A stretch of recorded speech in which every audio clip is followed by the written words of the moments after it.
Like I remember in Pro-Am, one year, there's this guy sitting on the fence, and I did a lap or something, and so my dad's like standing right behind him watching, and the guy was like, "Man, I've heard that kid is like such a douchebag."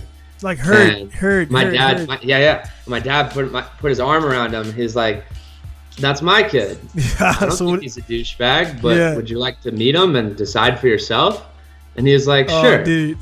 Next thing you know, he comes over. We're like high-fiving. He's a super nice guy. He fucking suddenly he likes me. Bro. I gave him some stickers. Like they bought a fucking hat, and they're like wearing a hat for the rest of the weekend. Everything's cool. So it's like he heard something from someone, but didn't actually take the second to like go say hi for himself. So it's like, if anybody's watching this who has an opinion about me, just come say hi to me and then make an opinion. All right, guys, this is going to be Donnie coming to you from a South Japan Pinku Style Podcast. Got a new buddy and friend on there. We actually haven't met, talked before, and the way this went down, again, is I seen a post on Maximus Driftcast about last week, and I messaged you actually, Matthew, right after I seen the post, man, because I was like, man, let me see what this guy is about and speak to him, because everybody on there I seen was giving their own opinions on who you were, how you operated, and things like that, and I'm like, I hate. From a guy that also has accomplished a good amount of stuff, and people who kind of on the outside, they kind of weigh their own opinions, or they hear stuff from buddies and pretty much form their opinion about you, man. So, without further ado, man, my guest today, guys, is Matthew Haugen, correct? Haugen. Haugen, yeah. Yeah, all right. I didn't mess it up too much, man. So, again, Matt, man, thanks for Matt. Is Matt cool? Yep. All right, cool. So, yeah, man, thanks for agreeing to do the podcast again right away. I asked you, like, yeah, cool, let's do it. And so definitely respect on that, man. So overall, man, before we get into it, man, how's everything going right now? How's COVID going for you, and how's life in general right now, man? It's all right. COVID's definitely been a struggle. I mean, this whole thing's kind of been a struggle, and can definitely dive deeper on that. Yeah. Like pre-COVID, I had a business outside of automotive, and I ended up shutting that down, not COVID related. It was like right before, and like lost all my money. And so then basically that February, so it would have been like a little over a year and a half, almost a year and a half ago. I was like, well, I've had this Haugen Racing thing going, and I've always been doing like other things at the same time. I'm just going to fully focus on Haugen Racing. At that time, I felt like the YouTube was kind of the best route to go. So still doing that. And now obviously we had the big announcement that we're going to Formula Drift Japan. So now it's kind of, we're preparing for that. We're building the car, trying to upkeep with all the content, and just trying to stay sane throughout the whole thing. So yeah, and that's crazy, man, because that's how, the thing about it, I've seen your cars before. I just, like everybody, we add people all the time, and we see the cars, but we don't sometimes see the person behind it. So I didn't know of you until that post. Then I went on your page and I watched the video, and I seen the Tundra shut down and everything, and I definitely understand those type of builds where it's just like, dude, we got to pull chocks right now and go somewhere else. So I seen that, and it seemed like a lot of people. It's a Tundra, correct? It was the truck you guys were building. Yeah, it was a Toyota Tacoma pre-runner. We were doing a RB30 in it, and it was not far from being finished. Right. And I've never ditched a project before. I built hey man, it happens. I don't know, 5 cars for SEMA, and I've had a couple cars in there multiple times. I've never ever ditched a project it's like against what I do. Right. But I really had no choice. I have limited funds right now, so I was like, there's a great motor sitting in there, and fuel system and cooling system, all that, and I was like, I got this R32 that has a good roll cage. I was like, let's just put those together and take that out. Yeah, so a lot of guys who don't have multiple cars don't get that. Like, a lot of cars are repurposed, so you'll have the drivetrain, everything in this car. And I actually did the same thing recently with the cars I'm building, because it's funny, man, because you mentioned your entry into FD, and we'll definitely get into that. And then I'm actually I'm still competing here in Japan, but I'm doing opposite, where I'm coming over to the States because, and I'm going to get your story first, and then if you want to know about why I'm doing this, we could talk about that. Yeah. So, but yeah, man, there was like, the amount of the amount of like hate people were kind of spewing out, and I can read the comments. I'm like, dude, you don't even fucking know this guy, and you're saying all this stuff. And I mean, like, you could be like, you could be the guy they're saying, or you could not. Then when I see guys like Aaron Parker coming there and like say, hey man, this dude, you got a wire harness done by me. He was a smooth guy. I'm like, dude, I know Aaron Parker a little bit. He's gonna be in a podcast. If this guy who runs a business is stating this about this guy, then like obviously all the other crap is BS, man. So I mean, just kind of feeding the trolls right there, right at the top in the first 10 minutes of the podcast, man. Like, why is guys so hard on you about like, he shouldn't compete there, we can't compete here? Where did all this come about, man? I have like my hunch, but I don't really know why. Yeah. I am getting as much hate from doing cool shit. It's a specific group. Yeah, like, it's a super specific group. I would say overall, like the fans and spectators of the sport, as we're growing, I think we've been received really well. We get a lot of positive comments on YouTube and social media and things like that. And anybody I've met in person, I've gotten like cool relationships with a lot of those people. It seems to be guys that are either because I'm friends with a lot of like the pro drivers, like other pro drivers in Pro 1, and like we respect each other, and I don't, to my knowledge, they're not out there talking shit about me. And you'll see people, some of them come in and actually defend me, which is cool. Yeah, like Ryan I seen Ryan Little come in. I'm like, dude, Ryan's OG, and he's like, dude, let him do what he wants to do. He's like, he mentioned your hair's a little weird, but he was like, so what's funny is like me and Ryan aren't even really like friends. We're acquaintances, so that's cool, and that's kind of what I'm saying. So like, it's this group, and I'm not necessarily gonna like call them out, but like, I don't know why they hate me so much. I mean, the one thing I can say, but I don't know why this would garner hate, is my rookie year of Formula Drift Pro 2, the shop helping build my car. We were gonna do a lot of the work in shop, but at that time, keep in mind, I'm in grad school at University of Southern California. Got you. That's like Harvard Business School or one of those West Coast. It's serious shit. It's an accelerated entrepreneurship and innovation program. Most of the students there, that's all they were doing. Okay, so I'm doing that, and I'm simultaneously preparing and building this car to go into Pro 2, and I'm also starting a new venture, the one that I shut down last spring. Right. And so it's like I'm trying to handle a lot, and so kind of the way it went is that shop just got so far behind schedule, and then they decided to take on a different project and really honestly screw us. Right. I'm not going to name names because it's water under the bridge at this point. It's been a while, but we didn't have the car done until I think like 2 weeks before round 3, and so round 1 and 2 were already like a wash. And then 3, we had problems with the car immediately, even during practice before round 3. But I was like, we need to go show, like, we need to go show up and at least give it a try. Right. I ended up getting no practice, and then I ran my 2 qualifying runs.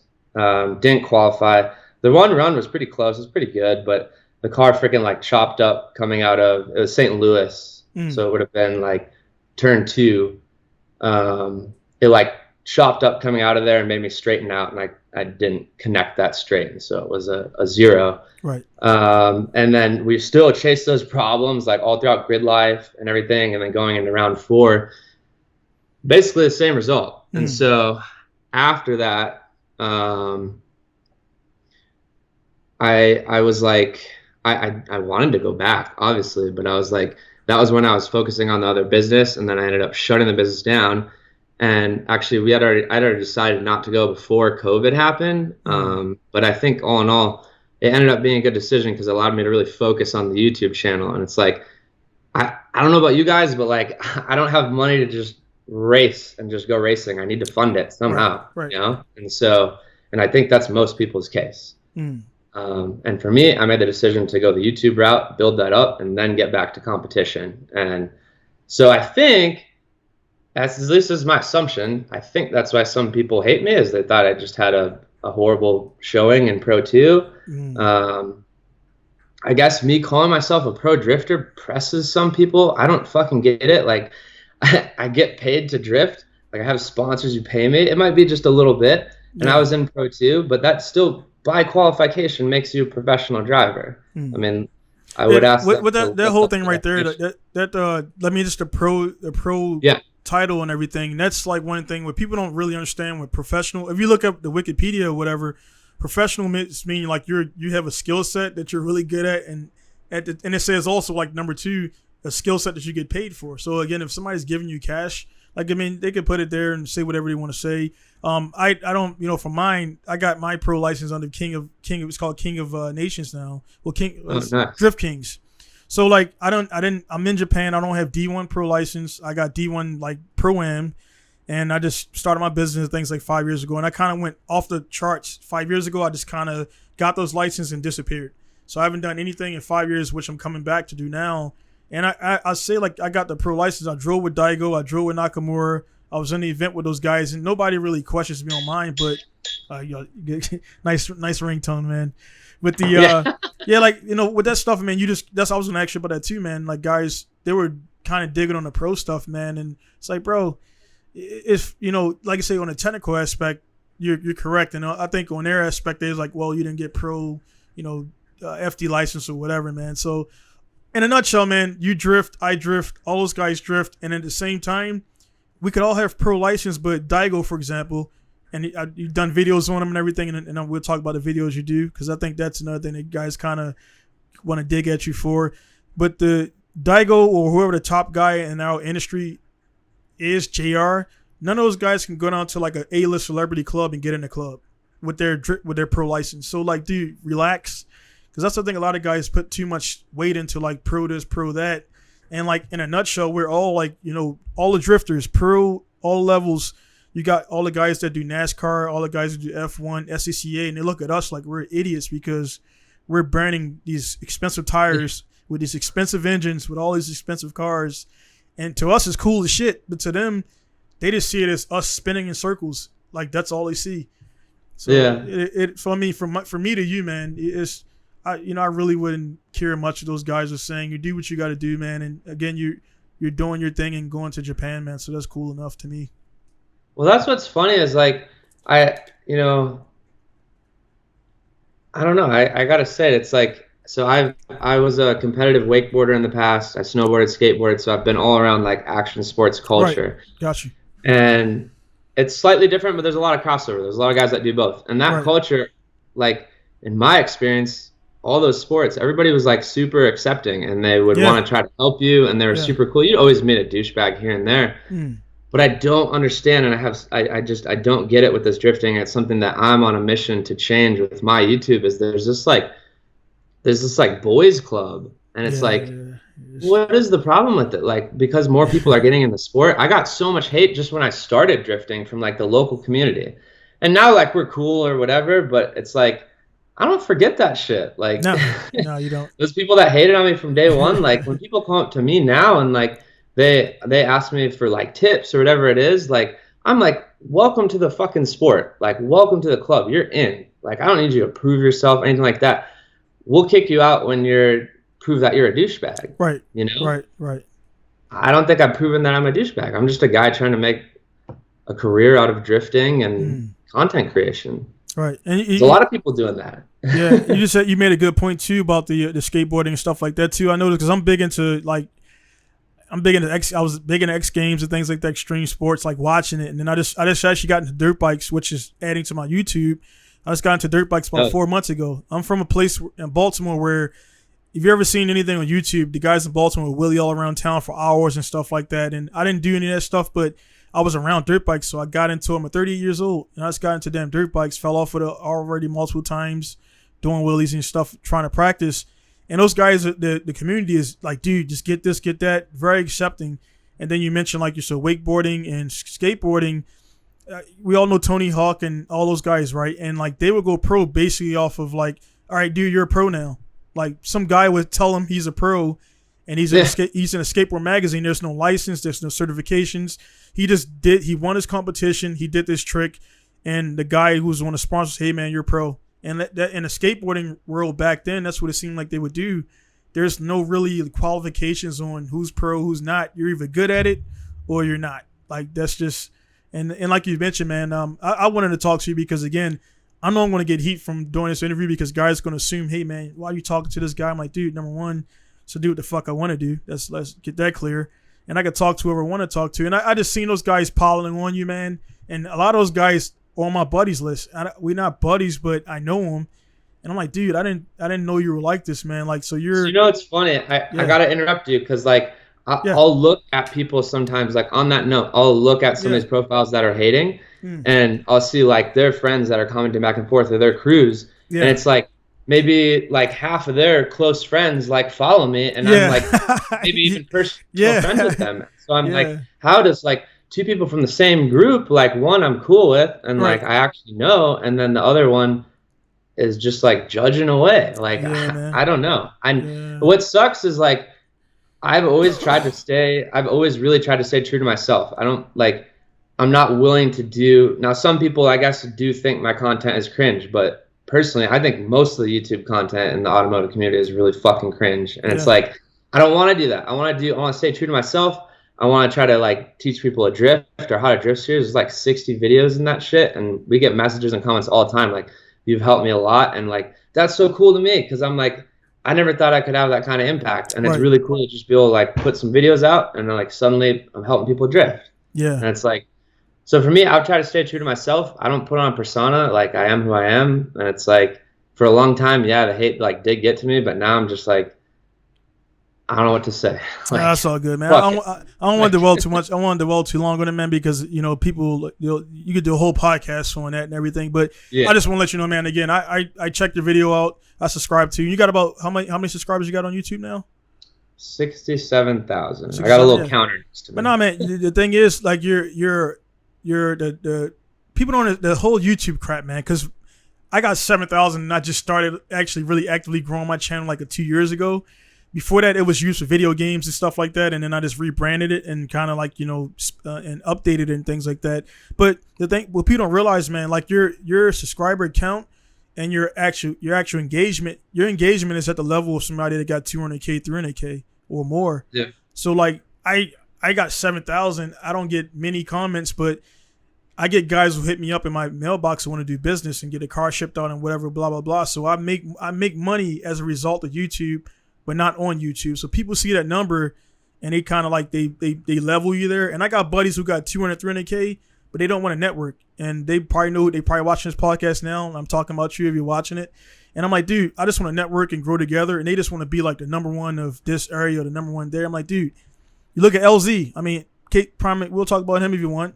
You know, I met him last week at Atlanta, and I wasn't going to approach him because he was around all his followers, man. Everybody. I'm like, dude, I don't want to go over there and, get in that mix. And then LZ came up to me, just me and him talking, no cameras, just me and him for 5 minutes.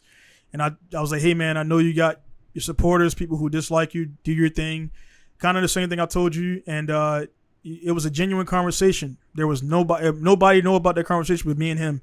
And he went about his way out. I finished loading my truck and we left the track.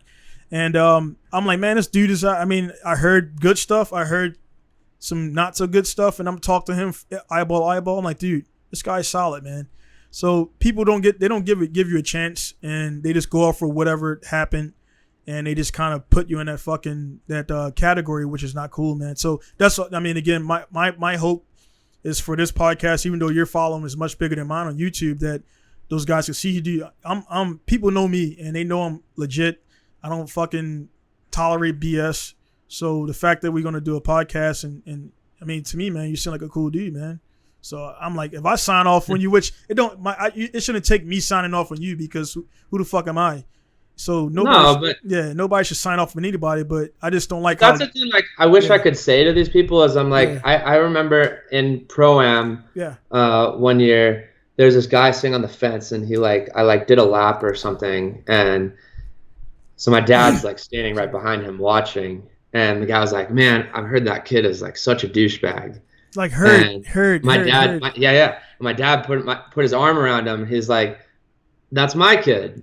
I don't think he's a douchebag, but would you like to meet him and decide for yourself? And he was like, sure. Dude. Next thing you know, he comes over. We're like high-fiving. He's super nice guy. He fucking like suddenly he likes me. I Bro. gave him some stickers. Like they bought a fucking hat and they're like wearing a hat for the rest of the weekend. Everything's cool. So it's like he heard something from someone but didn't actually take the second to like go say hi for himself. So it's like if anybody's watching this who has an opinion about me, just come say hi to me and then make an opinion. If you still don't like me, that's fine. I'm gonna clip that out, man. That's gonna be one of the clips I'll do from this, man. That's like an awesome story, and that's 110% what generally happens in all facets of life, man. Guys, they hear shit, and that's why when I hear stuff about people, the way if we ever meet in person, man, you'll definitely see this. We definitely will meet at some point because you're coming over here. For sure. But like it's like, dude, when somebody comes to, if we're in a circle of guys, me, you, Rahman, which is my guy, I talk to him daily. So that's awesome that you're connected with Buy Now in Japan. We'll talk on that. If we're in a circle and some guy walks into our circle and say, "Hey, man, I heard Takanori is a dick." I'm like, "Did you ever talk to Takanori?" Well, shut the fuck up then. Like I'm the type of guy. I'm the type of friend where if I meet you and we chop it up and we talk, I consider us acquaintances and friends. And then if somebody comes over there and you're not present, I'm the type of guy that'd be like, "Hey, dude, did you talk to Matt?" Like, if you didn't talk to Matt about what you're talking to me about, we're not talking about anything. And that's how I run my life, and it keeps me out of trouble. It keeps me out of me saying I said this about somebody. I'm not gonna say nothing about nobody out there that I wouldn't say to them. And that's my style. I do martial arts. I play football, Division I.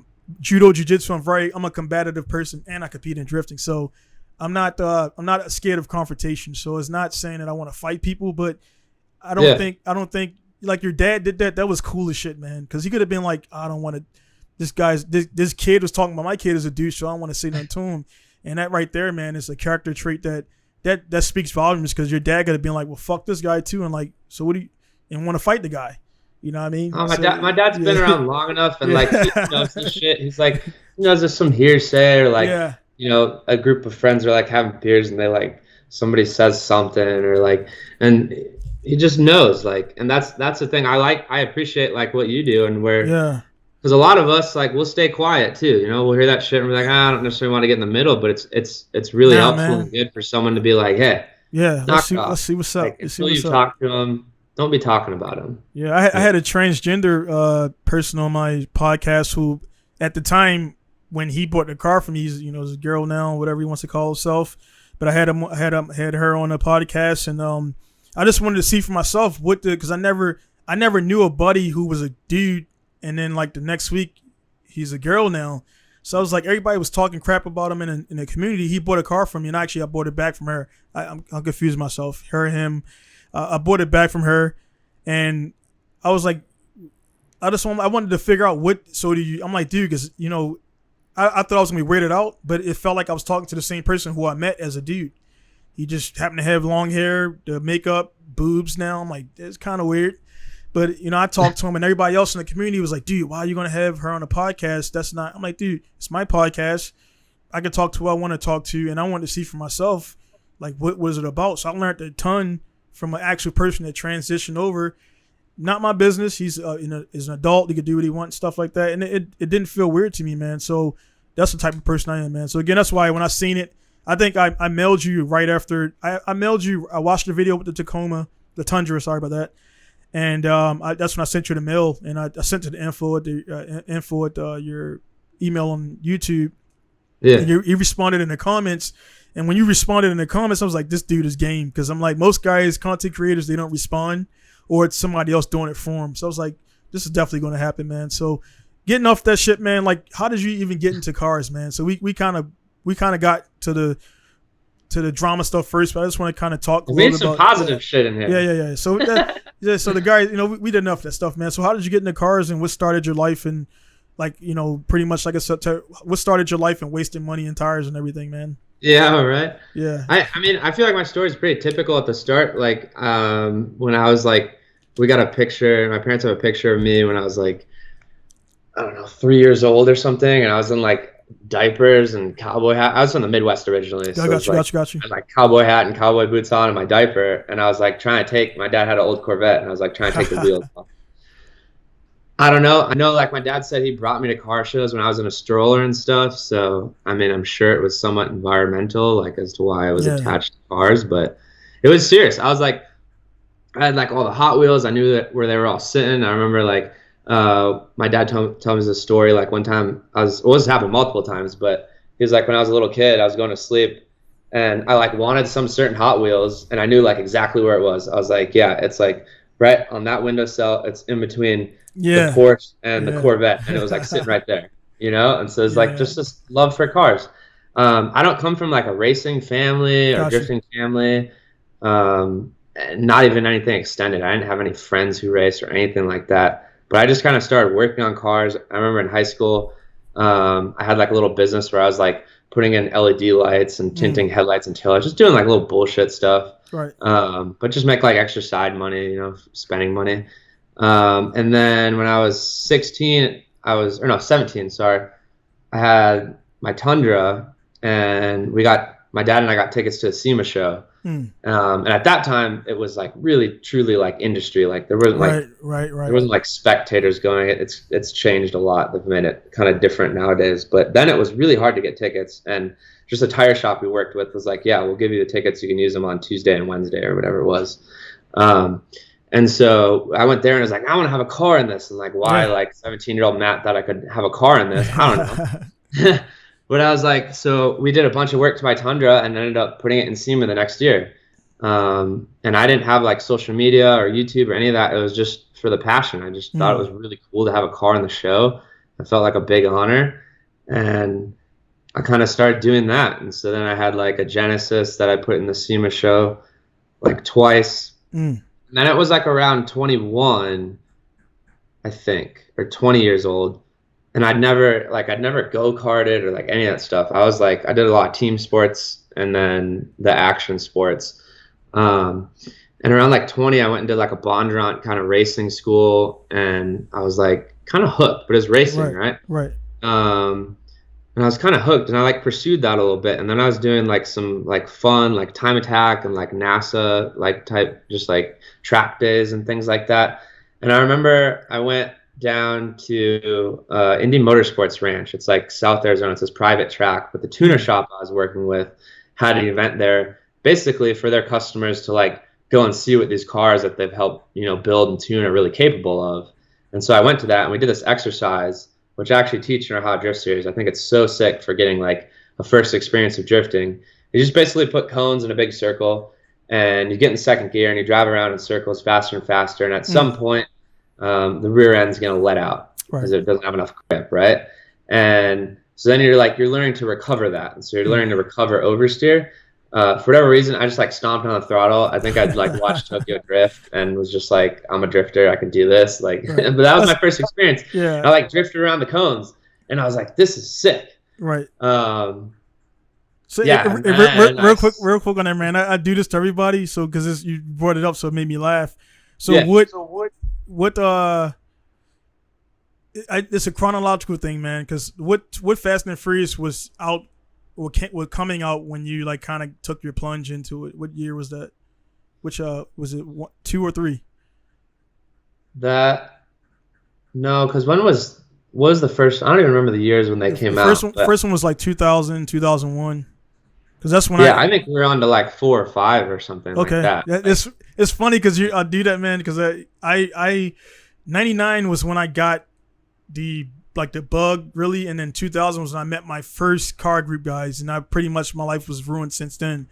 And and it came out. I worked at a movie theater, and it came out right after I got the job there. So everybody was going there and racing. So Fast and Furious 1, ironically, is when I started, man. So you said like 3 or 4 is when you got. So I just asked that because it's a weird thing, and most people it's in between 1 and 4 that I talk to that get into it. That's pretty cool, man.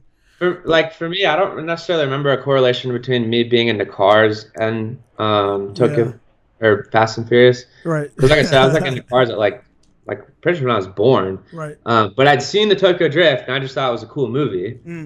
And then I just tried that exercise and I was like, oh shit. I was like, this is way cooler than racing. And at that time I was in college and I don't know, like I'm a crazy enough I guess I'm crazy enough, and I believe people can do anything, and Yeah, not man. about myself. I I mean, believe hey, you were anyone 17 can and do anything. you got a car in SEMA like that right there. Like when you, I mean, definitely when you speak, I'm definitely listening, man. And it's the character traits, man. Like most people go to SEMA, they take a shit ton of pictures. I remember going to car shows, and at the end of the car show, my last one doing it, I had about 1,000 pictures at Ocean City, and I'm like, what the fuck am I gonna do? I'm not a photographer. I'm not gonna upload these to online. So what do I got? 1,005 pictures of somebody else's car, and that kind of like started the thing going in my mind. And for me, I'm one of those guys where I'm not at the point where like Rito and Sachia where they drift so much where they can just do appear and not drift. I've been drifting for a long time and I still can't go to a drift event and not. I can't watch. I can't. Yeah. I'm not a. I played multiple sports. I played Division I football. Like yourself, you went to SEMA and like I want a truck here, and then you get a truck there. It's like it's something inside of people that you're not a spectator, and I don't get that vibe from you at all. You're not a guy that's just gonna sit back and watch life, and you're gonna make shit happen. So again, the FD stuff, I think again, kind of a little bit going backwards toward the beginning. To put a nail in a coffin, people are hating on your process because they can't come to Japan and do what you're gonna do. Plain and simple, man. And because you're making it happen, you're linking up with guys there. Now you got my assistance if needed. By product of being by now in Japan, they don't have those connections, and now they're just simply angry because they can't pick up and go and do Japan or go to Europe and do different things. So I just think, in a nutshell, man, you're definitely on the right course. It's cool to see, and I mean simply because you can make it happen to do it. And you said also that you didn't come from your dad is not fucking Mario Andretti. Your dad is not some guy that's already big in an industry that can give you a car and give you a trailer. And we know guys that are like that. And I think a lot of people, just by you saying that, I didn't know your story. And I think a lot of people will definitely understand that you're not. What I heard was some comment some guy made that I guess your dad funds your stuff or whatever. And I mean, can you speak on that, or is that true or bullshit? So my dad, I have been fortunate enough. My dad has helped me with some stuff, And but as far that's as no problem. No funding, problem. like the whole thing, absolutely not. Yeah. Like I'm borrowing. I have 2 full-time employees and me. I'm living at home right now. I'm Right. driving like the fucking drift cars and show cars around. I don't even have a daily driver. And I'm borrowing money from the bank every fucking month to pay my bills. Bro. So in the past, when I was fucking 21 years old, sure, but like who didn't get some help, Yeah. But now it's like, dude, all my shit's on the line. Like this is it. And that's kind of why I figured out like I could figure out how to borrow money and get enough money to do Formula Drift Japan. And I was like, this is my last hurrah. Like it literally is. If that does not work, like I'm done. And Right. so it's like I want to do that. I want to make an impact, have that on the YouTube channel, and fingers crossed, we get some larger partners and YouTube grows and we can continue. Right. But it's like, I was like, if we're gonna do something, I was like, let's go out with a bang. So When you say you're done with competitive side or done with drifting completely? Because I seen your video. You mentioned I quit. It was yellow. Your yellow one to hit the wall. And, that was clickbait. yeah. I don't clickbait that much. That was clickbait. I wasn't quitting. Okay. But Yeah. if you watch the video, I talk about I felt like it was a quitting moment. Right. I suffer from like severe depression and anxiety, and I know a lot of other people struggle with mental health stuff, but that's like my biggest challenge. Like the other day, I was like, man, if I wasn't struggling with this, with like that, like mental health, I was like, I think this shit wouldn't even be that hard, because like that's my struggle every day. Is trying to like stay sane and figure out how to be happy and not be, not have that get in the way of everything. So well, definitely with that, man, because I didn't watch the whole video. I just clicked on it because I was just going through your channel real quick to see the stuff you put up there. And like I said, I do like the pro videos you make, the just breaking down different things. So talk about that, man. But on that, I mean, because that's definitely something that can't be breezed over, man. With that stuff right there, again, guys don't understand that you're dealing with that stuff. They probably don't even know what depression is about. I'm a PTSD guy, so I just let you know that, man. I spent 3 years in Iraq, combat, shot at, IEDs, all the cool stuff, man. And so I work alone in my shop here because I don't like to be around a lot of people. Because you don't get that close to death that many times, and you don't get affected by it. And my thing is like everything has to be exact. When I'm running my business, I don't allow like fluff.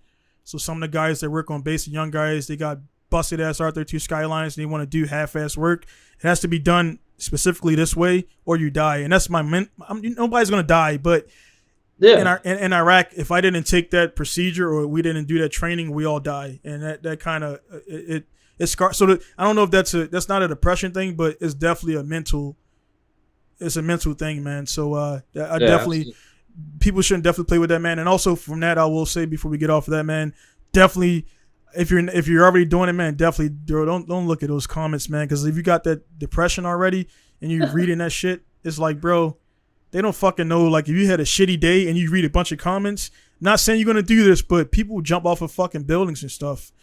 Dude, that's what's crazy. Like I'm not like I don't judge people that would happen to. I don't think I would ever get to that point. Like, because you got cars to build. That's why you want and my kind of backup plan is to like quit everything and move to the beach. I have like cryptocurrency. I used to trade that a lot, and I'm just gonna trade cryptocurrency and just live like a hermit on a beach. So it's like rather than killing myself, that would be my like way of kind of giving up. I just like, think about that, man. I'm just done with this shit. But no, I used to read a lot of the comments, and now I really try not to. I respond to a lot of the comments on YouTube channel. But as far as like posts and stuff like that, and even on like Instagram, it's a lot more toxic there. And the cool thing is YouTube now, they filter out comments that they think are offensive or stuff like that. So you don't even have to like see them. They're just like held for review and you can just stay out of that. But that was my good friend. His name's Erling. His YouTube channel is Atozy. It's like 2 million subs or something. It's not car related. But I was like, dude, he's like, what do you do? He's like, I'll respond to like the first half an hour of comments because that's usually like subscribers and like not haters. And he's like, and then I don't read the comments from there on out. And he's like, that's how I stay sane. Like I just don't look at them. Yeah, because you can't. I got in the thing of going back like when YouTube Studio came out and it made it easier to see the comments. I went back like 8 years ago and people were like, man, like this sucked and this didn't. You did this. I'm like, dude. This is 8 years ago, and like number one, like you and I always posting is like a low hanging jab. Like you post your video doing this or do it, and that generally shuts them up. And I was responding to a guy from 8 years ago, which you definitely shouldn't do, and that just reopened up everything. So guys out there who got YouTube and social media, don't. And that YouTube, Facebook is bad because it brings that back on this day in July 23rd. You were doing this, so you'll see some comments, and it's like, dude, don't open that box, dude. Just let it go. And so that guy. I gotta say something though, because I had something happen a couple weeks back that I think will help if there's other people out there watching that are doing content creation or just. I mean, you get hate from all sorts. Like you get hate if you're in a corporation by like coworkers or managers or whatever. So I recently. Not recently, but over the last like year and a half, I used to love working out, and it's been a part of my life since like 7th grade. Right. But I kind of fell off in the last like 4 or 5 years, and I was just like chubby. I wouldn't say I was fat, but I was chubby. And I wasn't proud of it. I didn't like identify as a chubby person. I was like, I'll get back in shape at some point. But I really I put in the effort and really changed my body. And so I used to get comments, people saying like, oh, he's fat or he's chubby, whatever. And now I'm getting comments that people are saying like I'm on steroids or I like edited my muscles to look bigger. And you know what that did for me? It invalidated all hate. It really did. And so like I actually don't have as much. After I saw that, I was like, people say that, they say like it's invalid or whatever, but I was like, the same group hated on me when I was fat, and now they're hating on me when I'm in shape. And so I'm like, to me, it's pretty much just invalid at this point. So like the hate does not bug me as much anymore after that. Because I was like, doesn't matter what you do. Some people are just gonna hate on it, I guess. Yeah, man. That's true. What's weird is how YouTube has become a you know YouTube. I got YouTube. All you got to do is make a video and press submit, and people don't realize how easy it is to do that. And it's like we just submit more videos than the average person, and they have content, and that's what people don't realize. Like content, you can just. I mean, a lot of times with your phone, man, you don't even need a camera anymore. You could make badass videos with a iPhone that, you know, whatever, that's iPhone 12, 11. I don't keep up with iPhones, but they got the cameras in there. You got the multi lens. You can make a little apparatus and have a badass 4K camera for $200. And so people don't realize, like, you know, it's weird how, you know, again, like you take a guy like LZ I just brought up before. He does the same thing. He has an editor. They press submit, and he has all these people follow him around. Like Like YouTube is like this thing that nobody else can submit on, but these guys like, bro, anybody can submit a video. It's just if you edit it, put it together, and package it. And I notice YouTube is making a line between those guys who post random videos or no content or no substance, and then they got us who we got thumbnails, we got cool intros and music. So it's a separation there. But now is what's happening is, again, you're 66K, I'm 7K, so I'm like way below you're closer to the 100K mark. So the 100K, you're gonna start getting into different not ads so much, but they're gonna put your video out. The guys who of course are at 1 million, Joe Rogan, for example, before he went to Spotify. There's videos about space and Joe Rogan shit pop up. So it's just gonna be like that, and people don't understand, man. It's a game, rat race, but it is what it is. I'm not knocking it. We get exposure from it, man. But I just think people kind of they'll grade your life or what you do based on your videos, and you're 100% correct on that, man. Those same guys who were saying, "Hey, man, you're fat," now saying, "Hey, man, you're too muscular," because they're overweight and they want to get in shape, or they're like muscular. Nobody wants to go backwards, but I work out a lot. I never talk about it. It's just part of my life since I've been 14. I'm lifting weights. I grow pretty big. I actually haven't worked out in like 4 years, but I lift cars and transmissions and do judo and jiu-jitsu. So that keeps me in shape. But it's like, man, you can't please everybody. And those same guys who are saying you're this, it's just they're sitting on the couch and they're not happy with their life. And you're drifting cars, you're building cool cars, you're in shape now. And I just think that's just one of those things we can't, as humans, get over, man. It's just, I love social media. It's connecting us. I mean, we never met to talk before today. And now we're talking, man, and we're going to be friends and meet up and drift together and all that cool shit based off of this. It's cool. And that we're using it in a positive light versus everybody else is negative all day. And if you look at those guys' comments, if you click on their profile and it says all their comments, they're just negative all day on all these channels. Yeah.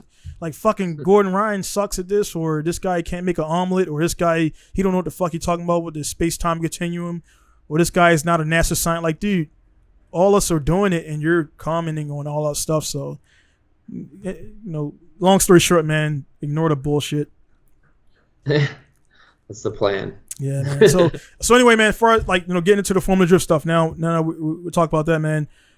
As far as coming to coming to Japan and doing all that stuff, man. When it with the COVID stuff aside, because I just got off quarantine yesterday, man. It sucked. I was in my shop for 14 days. I'm sleeping in my studio actually, where I'm recording right now. Actually, right below me.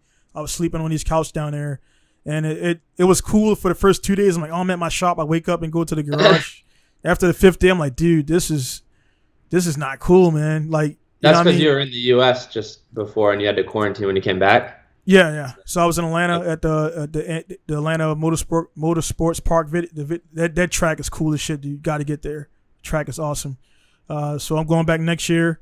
But yeah, I got back in 14 days. I had to chill. Rahman dropped the car for me at the airport. I had to drive after my 13-hour flight.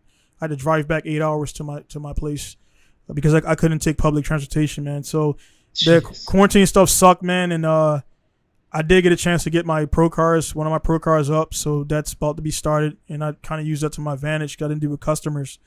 But yeah, man, it's when you come over here, man, do you plan on doing it like next year, or what's the time frame for coming over? 2022. 22. So yeah, we're shipping. We need to have the car done and shipped out December 1st. Yeah, so that seems like a lot of time, but I know it is. Yeah, I know. Not. Yeah, I seen the video and it's stripped down, and they don't get it, dude. They don't. A lot of people don't. Unless you build a car, you don't get, man. Like, it seems easy. You can have all the parts in front of you, but then this part doesn't link with that part. You got to weld this. You got to chop this off. Like my car yesterday, I had to pull the engine back up because I missed one little pinhole when I welded the oil pan up, and it was seeping out oil. So I'm like, I could take the subframe down, or I just pull the engine back out. Easy. It's just 2 bolts. Take it back. I'll put it on the table, and then I ran out of argon. So like now I'm trying to find fucking argon to weld one little pinhole, and I'm like, bro. So I'm not vlogging because I don't really do vlogging, but I'm recording it right now. So this is show guys like, hey, dude, I got a full fucking shop behind me, lifts, everything, and I need argon. I can't do nothing without argon. You know what I Yeah. mean? So I definitely subscribe to your channel. So I'm one of the 66 or 67K, Oh, thank you, dude. and definitely look, Appreciate just as another guy to actually know the content creator, get to know, man. It's pretty cool, man. So looking forward to coming over here, man. So you've been to Japan before? Yeah, so Okay. I used to have a car. Actually, the Yeah. R32 was my Ebisu car, Oh no shit. and so that's kind of cool. That was my car at Ebisu, and then it was when we were planning the year before we were planning to do Formula Drift in the U.S. I Right. was like, I don't have the money or really time to like go to Ebisu this next year, so I was like, let's just bring the R32 back. Got you. And so then we kind of built it up as like a demo and practice car. And then, yeah, now we're building it for Formula Drift Japan. It's going to go back to Japan. So I think it's kind of cool. Like Yeah. full circle. Yeah. Like, So that's I don't cool, know. man. You know Andy Embley, because I'm pretty sure Power Vehicles and all those guys. They're my Yeah. buddies and everything. So I'm actually going down there next week to pick up a car from Power Vehicles. So man, as you can see, man, we just met, but we already know like people. We know like the same circle of people, stateside, Japan, probably in Europe, and so that's the thing, man. I don't under, but all motorsports, man. Even SCCA, NASA, like when you compete in SCCA, which I was SCCA Washington region, everybody will get the points and go to the nationals and things like that. And it's a small circle. It seems like a lot of drivers, but that's why I don't get why some people who were commenting on your stuff again, man. These guys are known people, and like it's not cool, man, because the community is small anyway. And then, far as the active drifters, we're an even small number than the spectators. So there's more people watching than it is actually driving. Yeah, absolutely. Even at Grit Life, even at the Super D or whatever cool event they got over there now, and it seemed like in the States they're going more towards like the ultra pretty cars. Like the missile thing is you can't have a missile anymore, and stuff like that, man. So I did see one comment. Some guy said like you're a professional like destruction derby driver on a beast or something like that, man. So I didn't. What? So did you like wreck a car at a beast or something before, or what happened No. there? Yeah. So I didn't. So I was like, I didn't see anybody, or I didn't hear about a American with red hair wrecking cars at the BC. I didn't hear about that. So again, another Yeah, false. like that's the thing. I read a couple comments because it was like what, like Formula D Pro 3 or like Formula Dirt. I don't know, one of those like troll Instagram pages. And some of the comments on there are like so absurd. Yeah. They're like, this one is just like, I still laugh about it because I'm like, what the fuck? It was like, it was something along the lines of he pays people to be his friends. Yeah. And I was like, where the fuck did you even come up with that? Like, what? Yeah, dude, it's crazy, man. Like, I was dying, and I was like, who is this guy? Where did he like? What possessed him to like comment that? So like I say, he heard from somebody who heard from somebody who heard from somebody. I'm like, bro, unless it's some, maybe the crashing cars I get paying people to be my friend. Where did that start? Who doesn't? The thing about it, who doesn't like who's at a decent level crash a car, man? Like that's part of the now. Like if you crash in a car every event, then yeah, that's you know what I mean. What you probably got to go back to the drawing board, but crashing happens. The thing about it, it sucks at our level.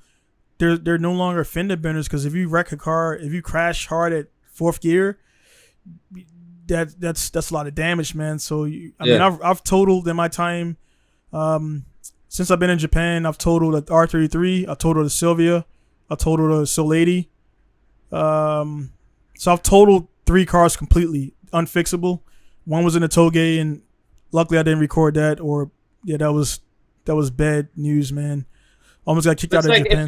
If you're not crashing, then you're not pushing yourself. You're not, like because you're scared. Who is it? Naoki. That's like he's known as Crash King or calls himself Crash King. Isn't it something like that? Yeah, but look how good he drives though, man. Because he's not scared. He's not scared. Because he takes risks. He's not afraid to crash and embarrass himself. Like he's just out there driving progress. Daigo crashes cars all fucking time. All the time. He's regarded as a hell of a driver, and he is. But it's like he takes risks. And he's driving different stuff. You know. So one of the I don't know. crashes. I've never totaled a car. I'm sure it will happen someday. But it's like wherever the Demolition Derby thing came from, I've never told. Yeah, that's why. Actually, because that 32 that you brought over, that's the only car you had at Ibisu, correct? Yeah, so I originally had a JZX 100, and it was just like way too nice. Like it was like a total street car. And the R32 was kind of a street car too. But I ended up trading Andy that for this R32 because I was like, this thing, all it needs is an angle kit, and it's like primo. And it was not a missile car. Like it was definitely more mint than you should be drifting at Ebisu. But dude, I had like some great fucking times because that thing had like 450 wheel horsepower. Yeah. And so like solid. Comparatively, I mean, that's like kind of beast mode. You can do a lot of crazy stuff like on North Course. I remember I would like drift up like the entire freaking hill. And like you couldn't do that in like a low power car. And so it was just cool to like, it was a fun experience. And it didn't really get that beat up. What year was your last Ibisu trip? Dude, I'm so bad with years. It would have been 2 years before COVID. So that was 18, 19? Probably 2018, I think. Okay. Yeah. Yeah, because at that time, 18, I've been under a rock since and then like to a little bit go back on my history, man. I did D1 divisionals for years while I was military. Shit always went wrong. I didn't feel the need to post it online, but like things like I would have my alignment done, I'd spend the money, and I would hit a fucking pothole the day before the event, and now my wheel is like this. And you know, alignments, they're good to have if you got them. If you get out of whack, you do whatever. But guys didn't understand, man. I would get to the event. I'm driving the car daily. I'm driving to the event 4 hours away with stuff loaded in the car. I didn't sleep the night before, and like a bunch of shit, man. That's different now. And I got my shop, and now I'm coming back. I got my own truck. I got support. A lot of stuff is good now. So people like they just kind of don't understand, man. Like your car could be great, and right the day before the event, shit happens, things go wrong, and stuff gets out of whack, man. So it's just kind of it's crazy, man. It's crazy how that works and stuff like that, man. But hopefully, like I say, coming over here, the car be sorted, better than it was before. And I mean, shit's still gonna happen, man. That's one thing you see at Formula Drift. People don't understand. Those cars are 100, 200K, 300K cars, and they still have shit pop off, lines come off, JTP lost the engine. Stuff happens, dude. So like people think F1, they got 5 spare engines that all cost $2 million each, and they blow up. Like so, if F1 are blowing shit up, like what do you think's gonna happen to our shit, man? It's like this.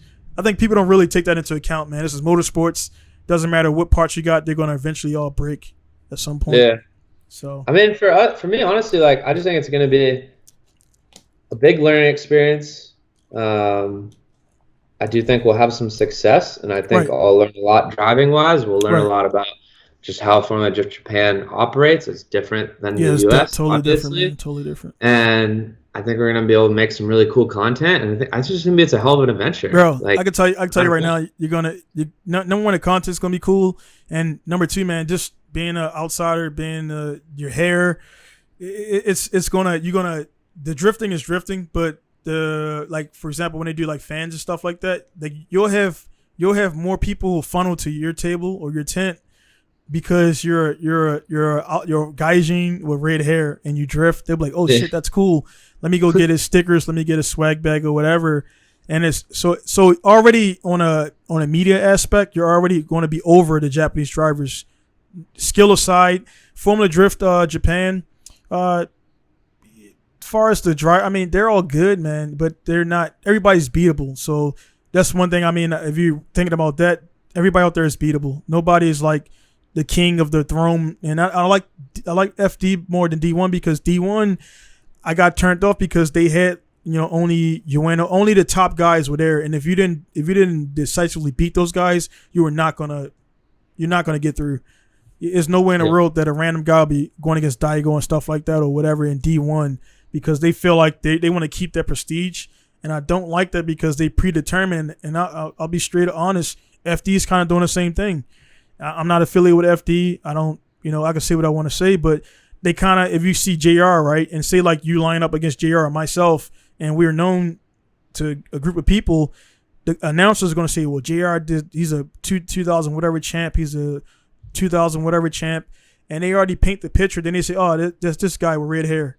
Good luck. And they just kind of, you watch FD and you see how they kind of do that, and that's a really biased thing. And the fans who don't know you, they just automatically going to root for JR, and JR is good. He's done his thing and he deserves the respect, but it shouldn't be biased like that before you guys even start drifting.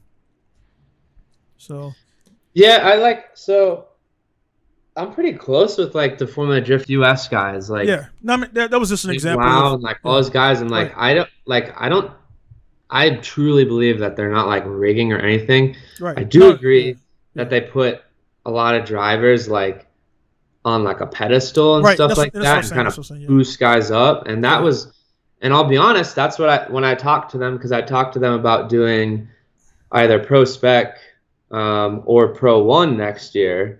And I was like, for Pro Spec, I was like, I can't get like big financial sponsors. Like it's unfortunately still kind of like treated as like a pro-am. And I was like, I know that's not the end game. I totally see like where Pro Spec is going. And I think maybe 5 years down the road, it's going to be sick. And you're going to see drivers competing in both Pro 1 and Pro Spec. And it's not going to be like the pro-am thing. But I was like, right now, that's how it's looked at.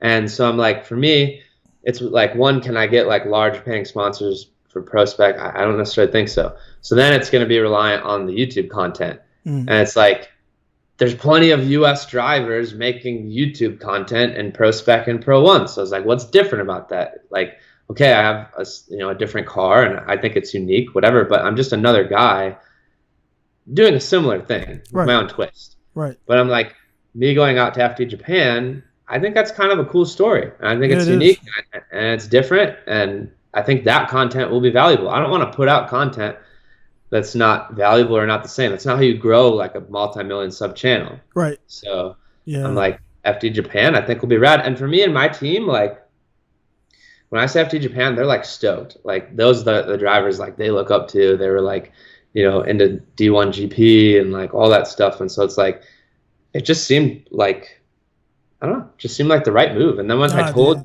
FD that I wanted to do it, they were freaking pumped. Like I was talking to Robbie Nishida. He's like, dude, I've been trying to tell people like everything is so much closer here. There's less crew. No one has these massive semis. He's like, it's actually it's more, it's more affordable than Pro 1, potentially even more affordable than Pro Spec. Yeah, potentially even. Like I ran the numbers and I'm like, it's damn close. It's about the same. Yeah, and to me, it's like a way cooler experience. So anyway, it's funny you mentioned Robbie, because Robbie kind of gave me a verbal slap on the wrist when I went to his shop about three months ago or something like that to drop off a car, and we were just talking, and I was like, yeah, man, I'm looking to go over and do some pro-am stuff. He's like, dude, don't do that. He was telling me like not to go over to the America but I was like, look, man, I'm not gonna go full, but I'm like, I just want to go do a few rounds. I'm not looking to do all the point and all of this. That's not my goal. My goal is to get over there, get a little bit of American, because I disappeared 5 years ago, and get a little bit of American followers, and then come back over and do my thing. So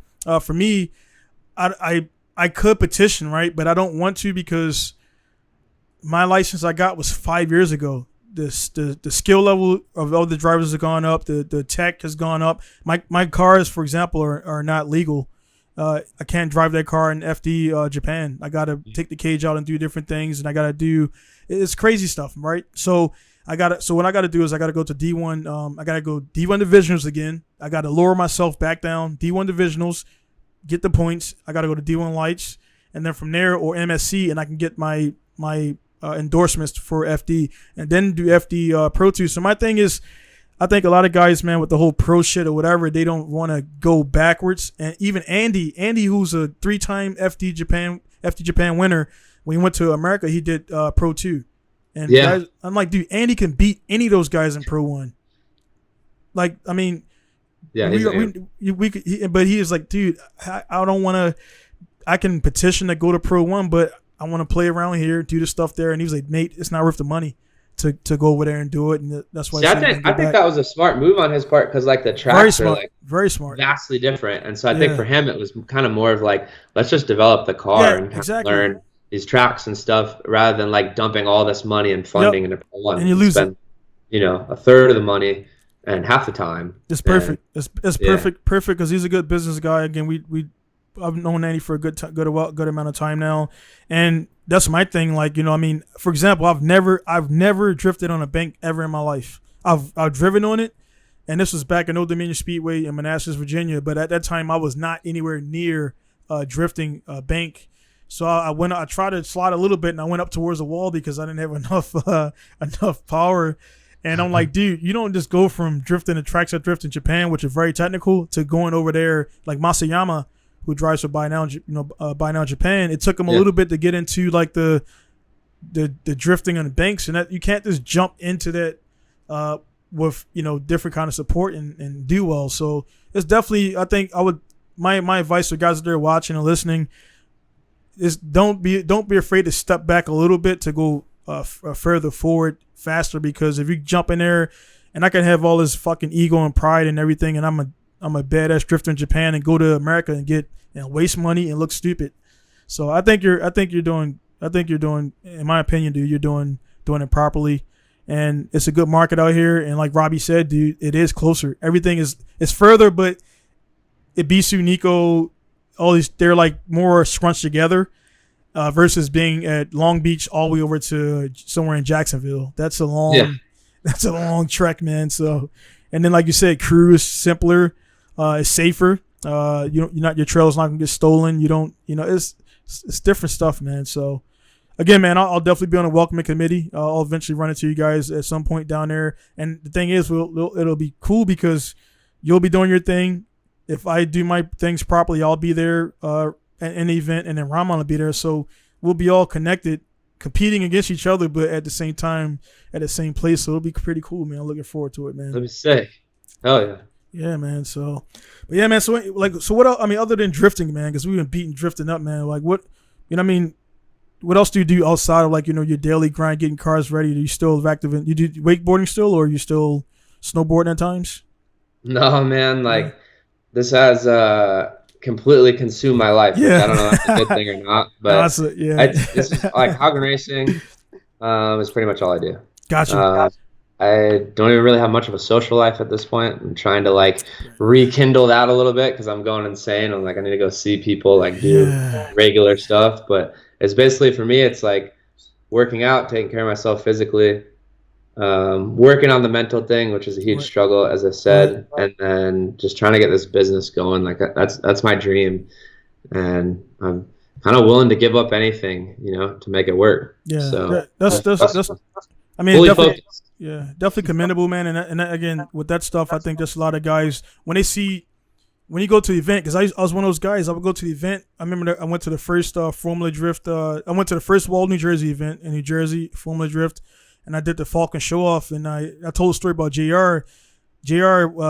His S13 SR20, before he drove on Falcon, we had the same graphic sponsor, and a guy Retro Graphics was like, "Hey man, this guy JR is doing this thing called drifting that you're talking about. Maybe you can link up with." And I was like, "Nah, man, I'm a this and this." And I was being a fucking dickhead, and I blew him off. And at that time, I could have, not saying that I needed to be in JR's crew, but he was offering me a ride with him. Like at that time, he was more contact. He could contact him more easily. He didn't have Ford. This was way before Falcon and all that stuff. And I blew him off, dude. I thought I was the shit because I was drifting high school parking lots and J turns and stuff like that. And that was a lesson to me, man, not to be a dick to people, because you never know what's going to happen later on. And now he's at a level now where, and I understand it because I'm kind of there too.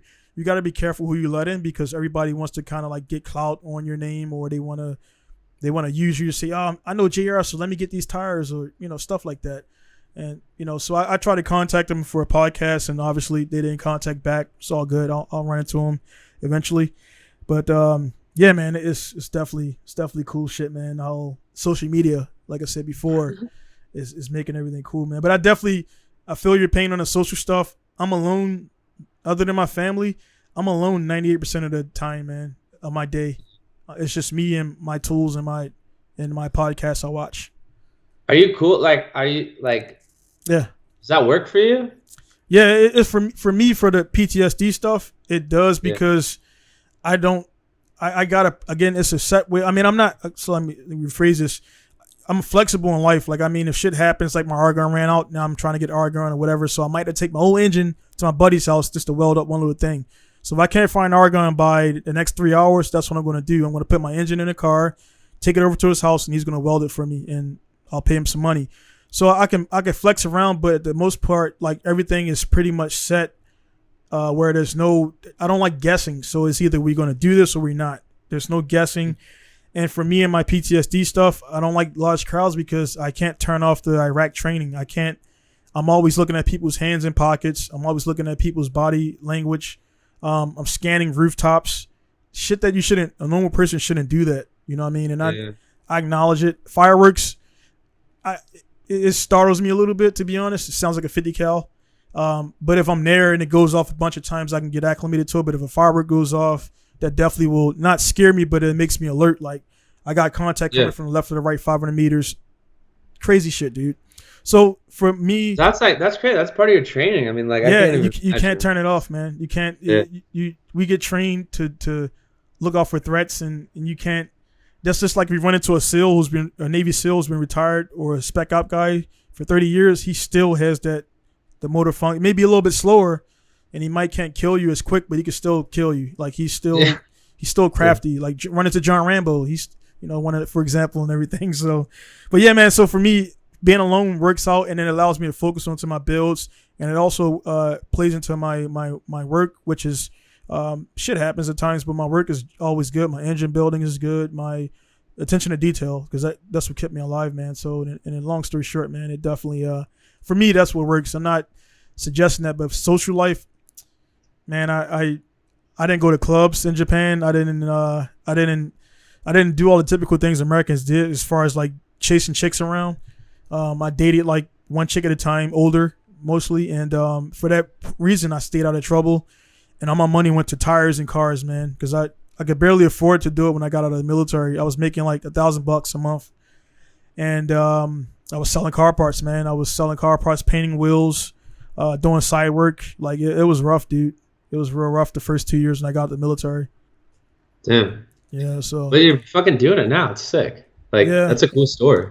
Yeah, even still, man, even with everything going on and all the cars and shit, it's still, you know how it is, man. It's like when you make your own time and it's cool, because on the outside looking in, people think we got it made and everything's cool, but they don't understand, bro. Like, I'm not sleeping. My health is deteriorating, which is not cool.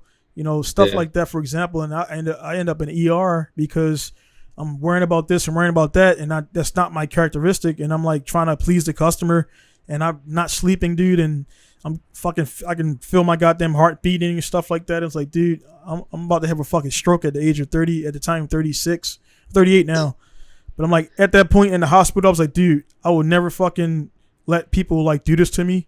If they can't wait, they can go some fucking where else. And that from that point on, I've been stress free and relatively. I gotta pay bills and shit. Yeah. And, you have your own business. You're never stress free. Oh, like, dude, yeah.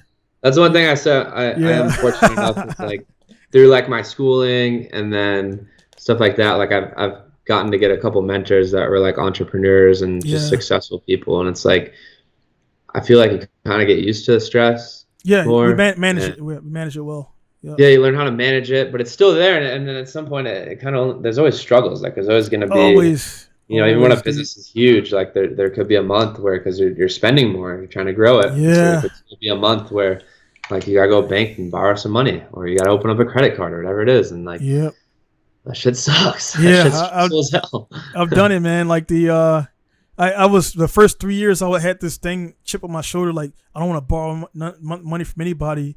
Kind of like, I don't know why I thought that, because I borrowed money to get my shop. The guy kept asking me, and I'm like, man, what the fuck's this guy want from me, right?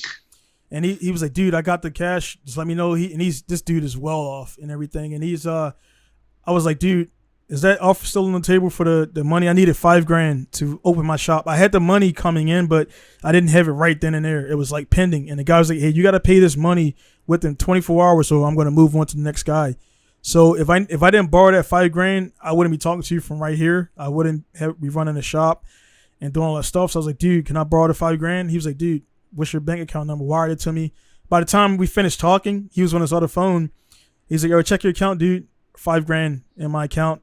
And I paid for the shop. And I didn't have any more money after that. So I was like, I got a month to make rent. And I pretty much been doing that for the last 5 years, pretty much, man. And I'm a little ahead, but at the same time, I was willing to take that risk. And to the Skylines became 25 years legal that same year. So my first year was nothing but GTRs, man. Engine builds, overhauls, sealing, clutches. Skylines kept me open for the first year of business. Like for like export for cars being exported. No, just maintenance. Because I didn't do export until 3 years. I didn't touch exports until 3 years after, until I met up with Rahman, and because I didn't want to bother him, and he was like, dude, if you need exporting and stuff like that, and again I swallow my pride, and now we're exporting. I got trucks, and just by I mean, it's hard to swallow your pride, man. But it's times where you gotta take assistance, and I think for me that's the hardest thing in my life, in my existence, is to accept help. Because guys don't have bad intentions, and everybody doesn't have bad intentions out there and everything. And that's been for me the hardest battle with this whole thing. And I took some loans, man, about year 4, and I paid them back, and it is what it is. But fucking America is what, $3 zillion in debt, dude. So don't guys out there, don't feel bad about owing somebody $5,000 or $6,000 or $20K.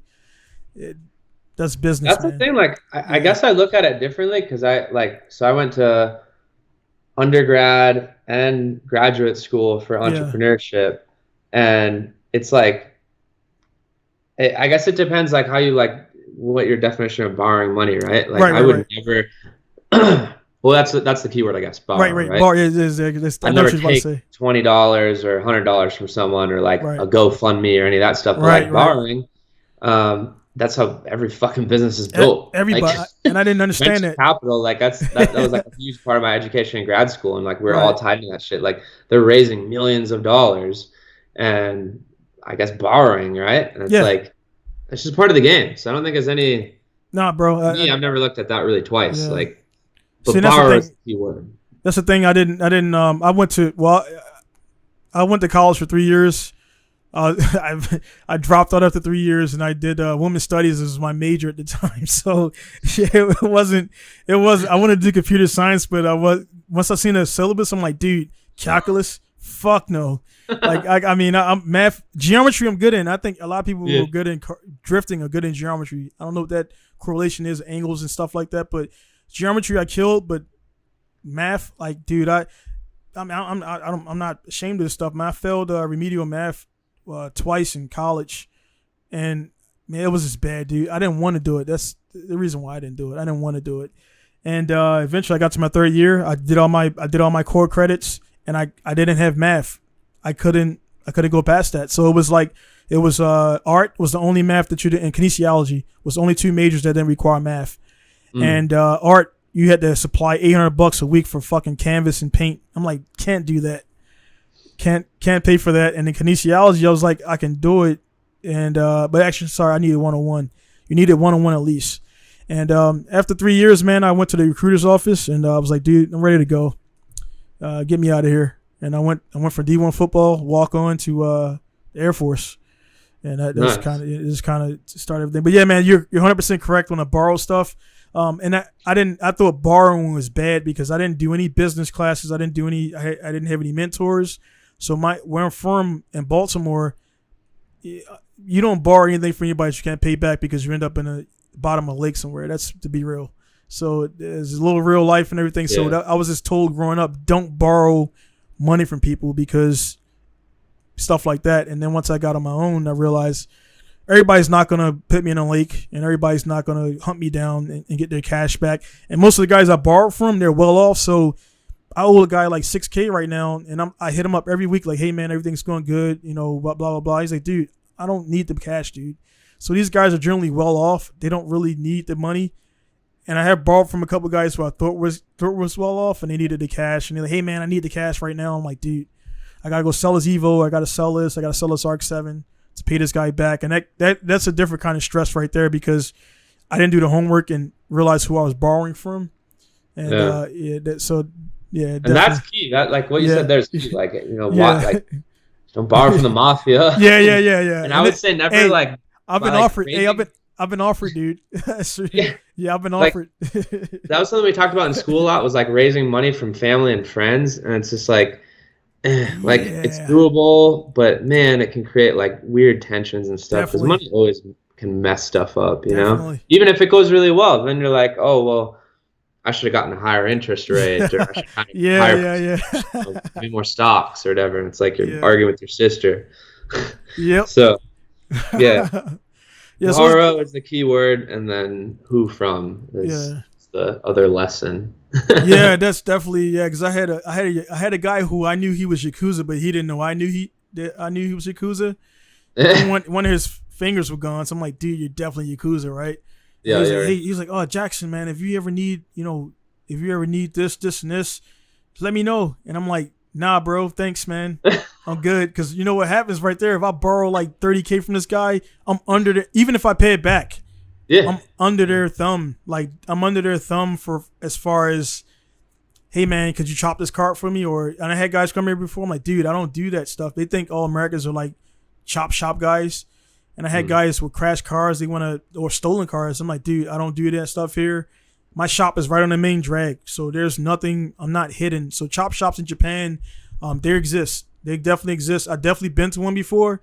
I didn't want to say it was without saying it, but I knew it was, and I kind of left there, and I never talked to this company again. And yeah, they definitely were chop shop. Like there's no doubt about it. They were nice cars, super Skylines. They were just pulling them apart. And I was dropping off a car that I sold, and I go in there, and there's 4 Russian guys. And again, my military training, they're coming towards me with pipes in their hand, and I'm like, dude, can't be scared now. And I'm like, so where's the manager at? And these dudes, manager's not here right now in Russian or whatever, dude. And I'm like, dude, where do you want this car at? R33. Tell me where to put it, and I'll put it there, and I'm going to leave. And dude, it was you go to the shop, and there's a maze to get inside of there. And then once you get inside it's a one car entryway. Once you go past the 1 car entryway, it opens up to this big compound, and there's just cars. I'm talking about everything: RX-7, Skyline, Supers, everything, everywhere. Nice, clean, pretty cars, and they're just ripping doors off, mirrors off. I'm like, bro, chop shop, get the fuck out of here, dude. And I'm like, this is in Japan. I'll say it's in Aichi. That's all I'll give you guys. Aichi is the capital of junkyards in Japan, so I got my NSX from there. I got some other stuff from there, but there's definitely some shit going on. And the thing about this, you didn't see a Japanese guy around, but it's definitely a Yakuza operation. So Yakuza is definitely real, just like the mafia. They operate behind the scenes. They're smart about it, but there's definitely stuff going on, and that's why like you got to be careful who you deal with here and who you take money from and stuff like that, man. So Yeah. crazy, dude. Didn't expect to get into you like to say you said business major or finance. What was your major again? Entrepreneurship. Entrepreneurship. I was Yeah. in business school. Yeah. So yeah, and that's, I mean, you learn a lot of stuff there, man. You know, and the skills that the average person don't learn until they learn the hard way. Kind of like how I did with borrowing and stuff like that. Because my business could have accelerated quicker than it did 5 years in. But if I didn't do every job I was getting, I was putting that money right back into bills. I didn't have a lift. Rahman got me the lift. He fronted that for me, and I paid him back like within 2 weeks for the lift and everything. So I was working on the ground for the first like 5 months, just on a jacking the car up, under the car and everything. And people would come to the shop and it would look unprofessional because I didn't have a car lift, and you know, stuff like that. Now I got 4 lifts. No, I got 3 lifts. Lifts are a blessing. Like, bro, I've had one for a while now, and like sometimes at the track, it's like humbling. Like when you don't have to lift, obviously, you're like, damn, like I didn't realize how nice that thing was. Like, yeah, it's a blessing. The fact that you can stand up like this and take a bolt off, or normally like you're like this, and the transmission's in your face, and it's a lot of it's junkyards, and yeah, dude, having a transmission this far from your face in the junkyard, trying to take off the bolt with a little screwdriver is like not cool, man. Yeah. And, but I've been doing this over 20 years, man. I lost track of it, but it's crazy to see where, you know, and I'm pretty sure it's the same for you, man. If you think back to when you first went to SEMA to now, it's like, you know, how do you feel with that, man? I want to ask you, man, how do you feel like, you know, you still want to, of course, accomplish more stuff, man? So how do you deal with like your accomplishments so far and stuff you want to do, man? How does that play through your mind? Like right now, like I'm focused, man. Like I I want this YouTube Right. to take off. And I want it to be where I can really start growing this business and then start focusing on, new accomplishments and new things and stuff like that. But like my focus is like real right now. Like I'm like, this YouTube channel needs to go. I'm on limited time, limited money, like running out. So I'm like, giving everything I got.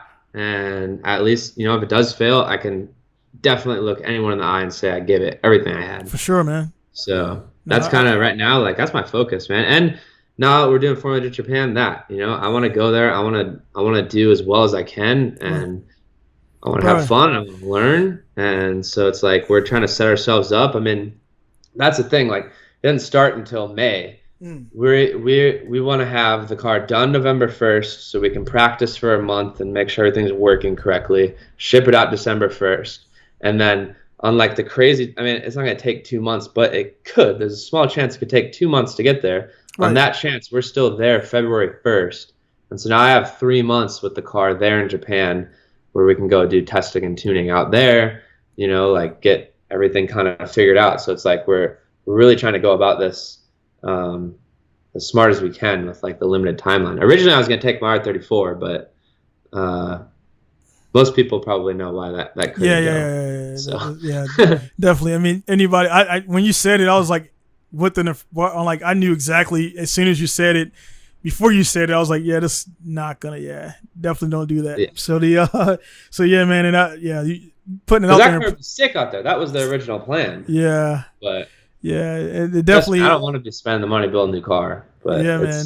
Yeah, it's definitely safer to leave that where it is, and just kind of. I mean, because the fact that you put it out there, I was like, "Fuck, man," because it could be one fucking jerk, dude. They could be like, "Hey, man, like this guy's doing this, and this, and blah," and they don't know the story or whatever it is, man. But yeah, it was. I had a buddy on the forum, Skyline USA, and he was prior Marine. He was prior Marine. He had an R33 well before, but he had got his car like he said he did the legalization stuff. We went to Motor X back before Motor X kind of disbanded. And I guess he didn't have a paper or something like that. And the FBI came to his house, man. They actually told me he was going to take the car. So when they showed up, it was just an R33 shell on Steely's. There was nothing in it. He was like, all right, go and take the car. And he said they got pissed. He was like, well, you didn't say I couldn't take my shit out of there. So, I mean, it was nothing. It was just glass doors and Steely's. What's the hubs? Wow. So he put like the stock suspension there, so it was like boat high. It looked like a boat, ironically. So it's like R33 is a boat. But yeah, man, that shit gets hairy, man. So yeah, definitely keep that thing there, man. So again, man, I'm looking forward to do you guys got idea what tracks you're gonna be testing at when you come over? Not really right now. Like we obviously hooked up with Buy Now Japan, so they're helping us with storage, mechanics, transportation. Yeah, man. All that stuff. So that was like a huge blessing because that was like, besides the car, that was like my biggest thing. I was like, how are we going to my backup plan, I was like, I wanted to find something legit, but my backup plan was like, well, this fall I'll go out there, I'll go buy a truck, I'll go try to I'll talk to Andy and Noriaro and some guys I know out there and be like, let's find some mechanics and go find some place I can rent for storage, but it's like that would have been way more work and a pain in the ass. So it's super good that Buy Now did that. But I mean, I don't really know. I mean, I'd like to go practice on some of the tracks we're competing, and obviously I have to go to Ebisu with it because that would just be so cool to bring it back there and go drift on all those tracks. I think that would be super rad. But those are my experience in Japan was always just the Matsuris at Ebisu, so I haven't done any of the other tracks. So definitely Nico is cool. One new track that's right by Ibisu is called Sunrise Circuit. And it's a rebranded. It was a rally track, and they put tarmac. So it's a 4-in-1 track. It looks like it took elements of Fuji. They got this big. I mean, it's big. You can just go flat out, man, and do all the practice you want to do in there. They got a track. You can go about 4th to 5th gear entry for entry speeds. And the runoff is a rally track, so if you run off the track, you're just going to the rally course. So it's a cool. They got some zebra zones, so I mean you can flip it for sure. if you manji the wrong way and you don't turn back and the car rolls up the hill, so there is some danger in there. But that track is there's the Bisu right here. There's this one that's in Tochigi, so that's the Sunrise, and then Nico's right there. So you can essentially hit those 3 tracks and buy now in Saitama. So Raimon generally goes to Mobara and stuff like that. So either way, whatever track you guys hit up, my cars will be definitely ready by then. So that we'll definitely link up and we'll definitely get some tandem in and different things like that. Man. Show me the ropes, show me around, show me the tracks. Like I'm just, it's just gonna be an experience. Yeah, like, it's dope, man. It's definitely for me, man. It's like I already had my motivation to do my own shit, and now that you're coming over, it's just more. It's definitely want to make sure my cars are ready, and I got 2 cars. S14 that was a former FD car, and it got decommissioned. So I bought it from this guy, a guy named Kenji Yamanaka. So this car is a Tomei. It's all over the internet for years. And in Japanese, man, you'll see some badass cars that'll just be sitting in a farm field. Like you've probably seen it before with the Sexy Knights RX-7. The guys, this car will be like the dope ass car, and then they'll just sit it in the field, and it'll just get bird nests in and shit in and get dirty. And this car was an iconic car 10 years ago. So the Japanese kind of discard things. The rules for FD, they don't want to really repurpose the car, so they'll just decommission the car. So Team Orange, when you went to the BC, you remember you seen all of the Evos and the Subarus and Double X's? Yeah. They just kind of sitting there, right? They're just like not moving. They're dirty. Yeah. And like it's like, dude, that car was the shit. He won a championship in that car in 2010. Now it's just sitting there rotting away. And did you go down to East Course? East Higashi? Yeah, I did all of them. Yeah, there's a bunch of cars in the back there that's sitting. They've been an option video, D1 videos, and they just sitting there and like they don't move. So it's like, dude, crazy. I want that car, man. So definitely, man. It's at least sell them or put them inside or something. Well, it's crazy. To be honest, like snows like crazy. Yeah. I remember because my car was stored outside, and so like I remember I would come back after the winter, and like the rims would be all kind of have surface rust and stuff. Builds up.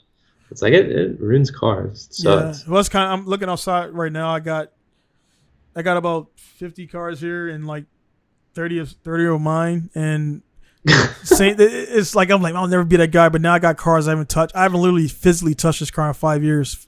It's just R33 with a bunch of parts sitting inside of it. And it was my car that kind of got my skill level up. And you get jaded here. The cars are not cheap, but knowing Andy, knowing Robbie, we kind of all work together. So Robbie will say, "Hey man, I got this C33 for like $2,000. You want it?"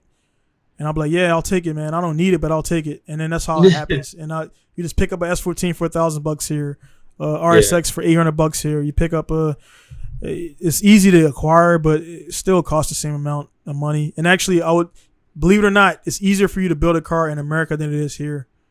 It is crazy, but it is, man. Everything in Japan. So depending on your build, of course, RB parts will be available, but certain things, if it's a rare part, if it's a one-off part, you definitely want to bring 2 of those because you won't be able to get it. And we're running we're Wise Fab and dual suspension and that shit. So I'm gonna bring doubles of all that stuff because I know that stuff's not very attainable out there. The motor, I don't have money for a second one, so it's RB30, man. It'll be good. It is RB30, yeah. So that was kind of my thing. I was like, I think the build, whatever, we should be fine. Yeah, you'll be good. You'll be good. But because you're running what computer are you running for that? What the heck? Oh, M-Tron. Yeah. So we have Motec and the R34, and M-Tron's kind of like the new Motec in a way. So that will be so. Are you bringing somebody with you that tunes that? Because, for example, I tune, but I never tune Motec, and that's one thing too. Just for G-Wiz, you'll be hard pressed to find if you need setting adjustments. That's a computer you don't really fuck around with unless you know what you're doing, and so that's the one thing too with that. That's the only thing that'll kind of be a Achilles heel, so to speak, with that. For sure, yeah. I mean, that's a good one to think about. Yeah. Like my tuner is actually in Atlanta, and he's just remote tunes. Okay. So the time is obviously the time difference, but I can imagine that we could do the same thing over there. So the M-Tron has availability to remote in to.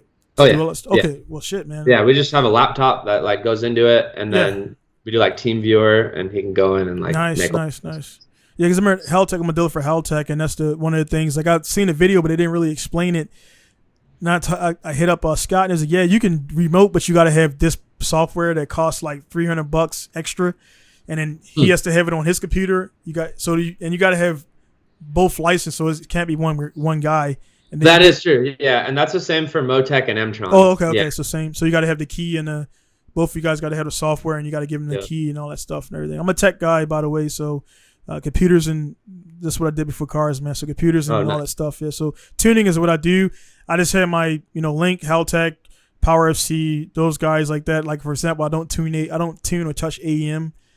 I got my reasons why I don't do that, but Motec, I'm not against it. I just never had a customer Motec, so I actually never really worked on it and seen it.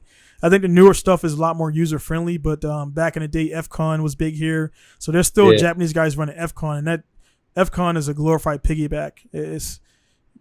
I don't touch HKS stuff, man. So that, I mean, as long as those guys can remote into you, time Wi-Fi, you will have to definitely get with Rahman to get a pocket Wi-Fi, because the tracks are kind of in the mountains, so you couldn't link your cell phone to it and then sync up the laptop to it. So you definitely need pocket Wi-Fi to make that happen for the remote tuning. So as long as he can access it, you should be good to go, man. Yeah. But I mean, from this point on, man, if you got any questions, again, Rahman is a guy, man. Rahman, he's a logistical genius. He got all the stuff going. He got a good network. But if you got any other questions as far as because Rahman, I'm more the mechanic and tuning and all that stuff on my side. So if you got any questions over here for that stuff, just let me know, and I can definitely point you guys in the right direction for that, man. So. No, I appreciate you a lot, man. This is cool.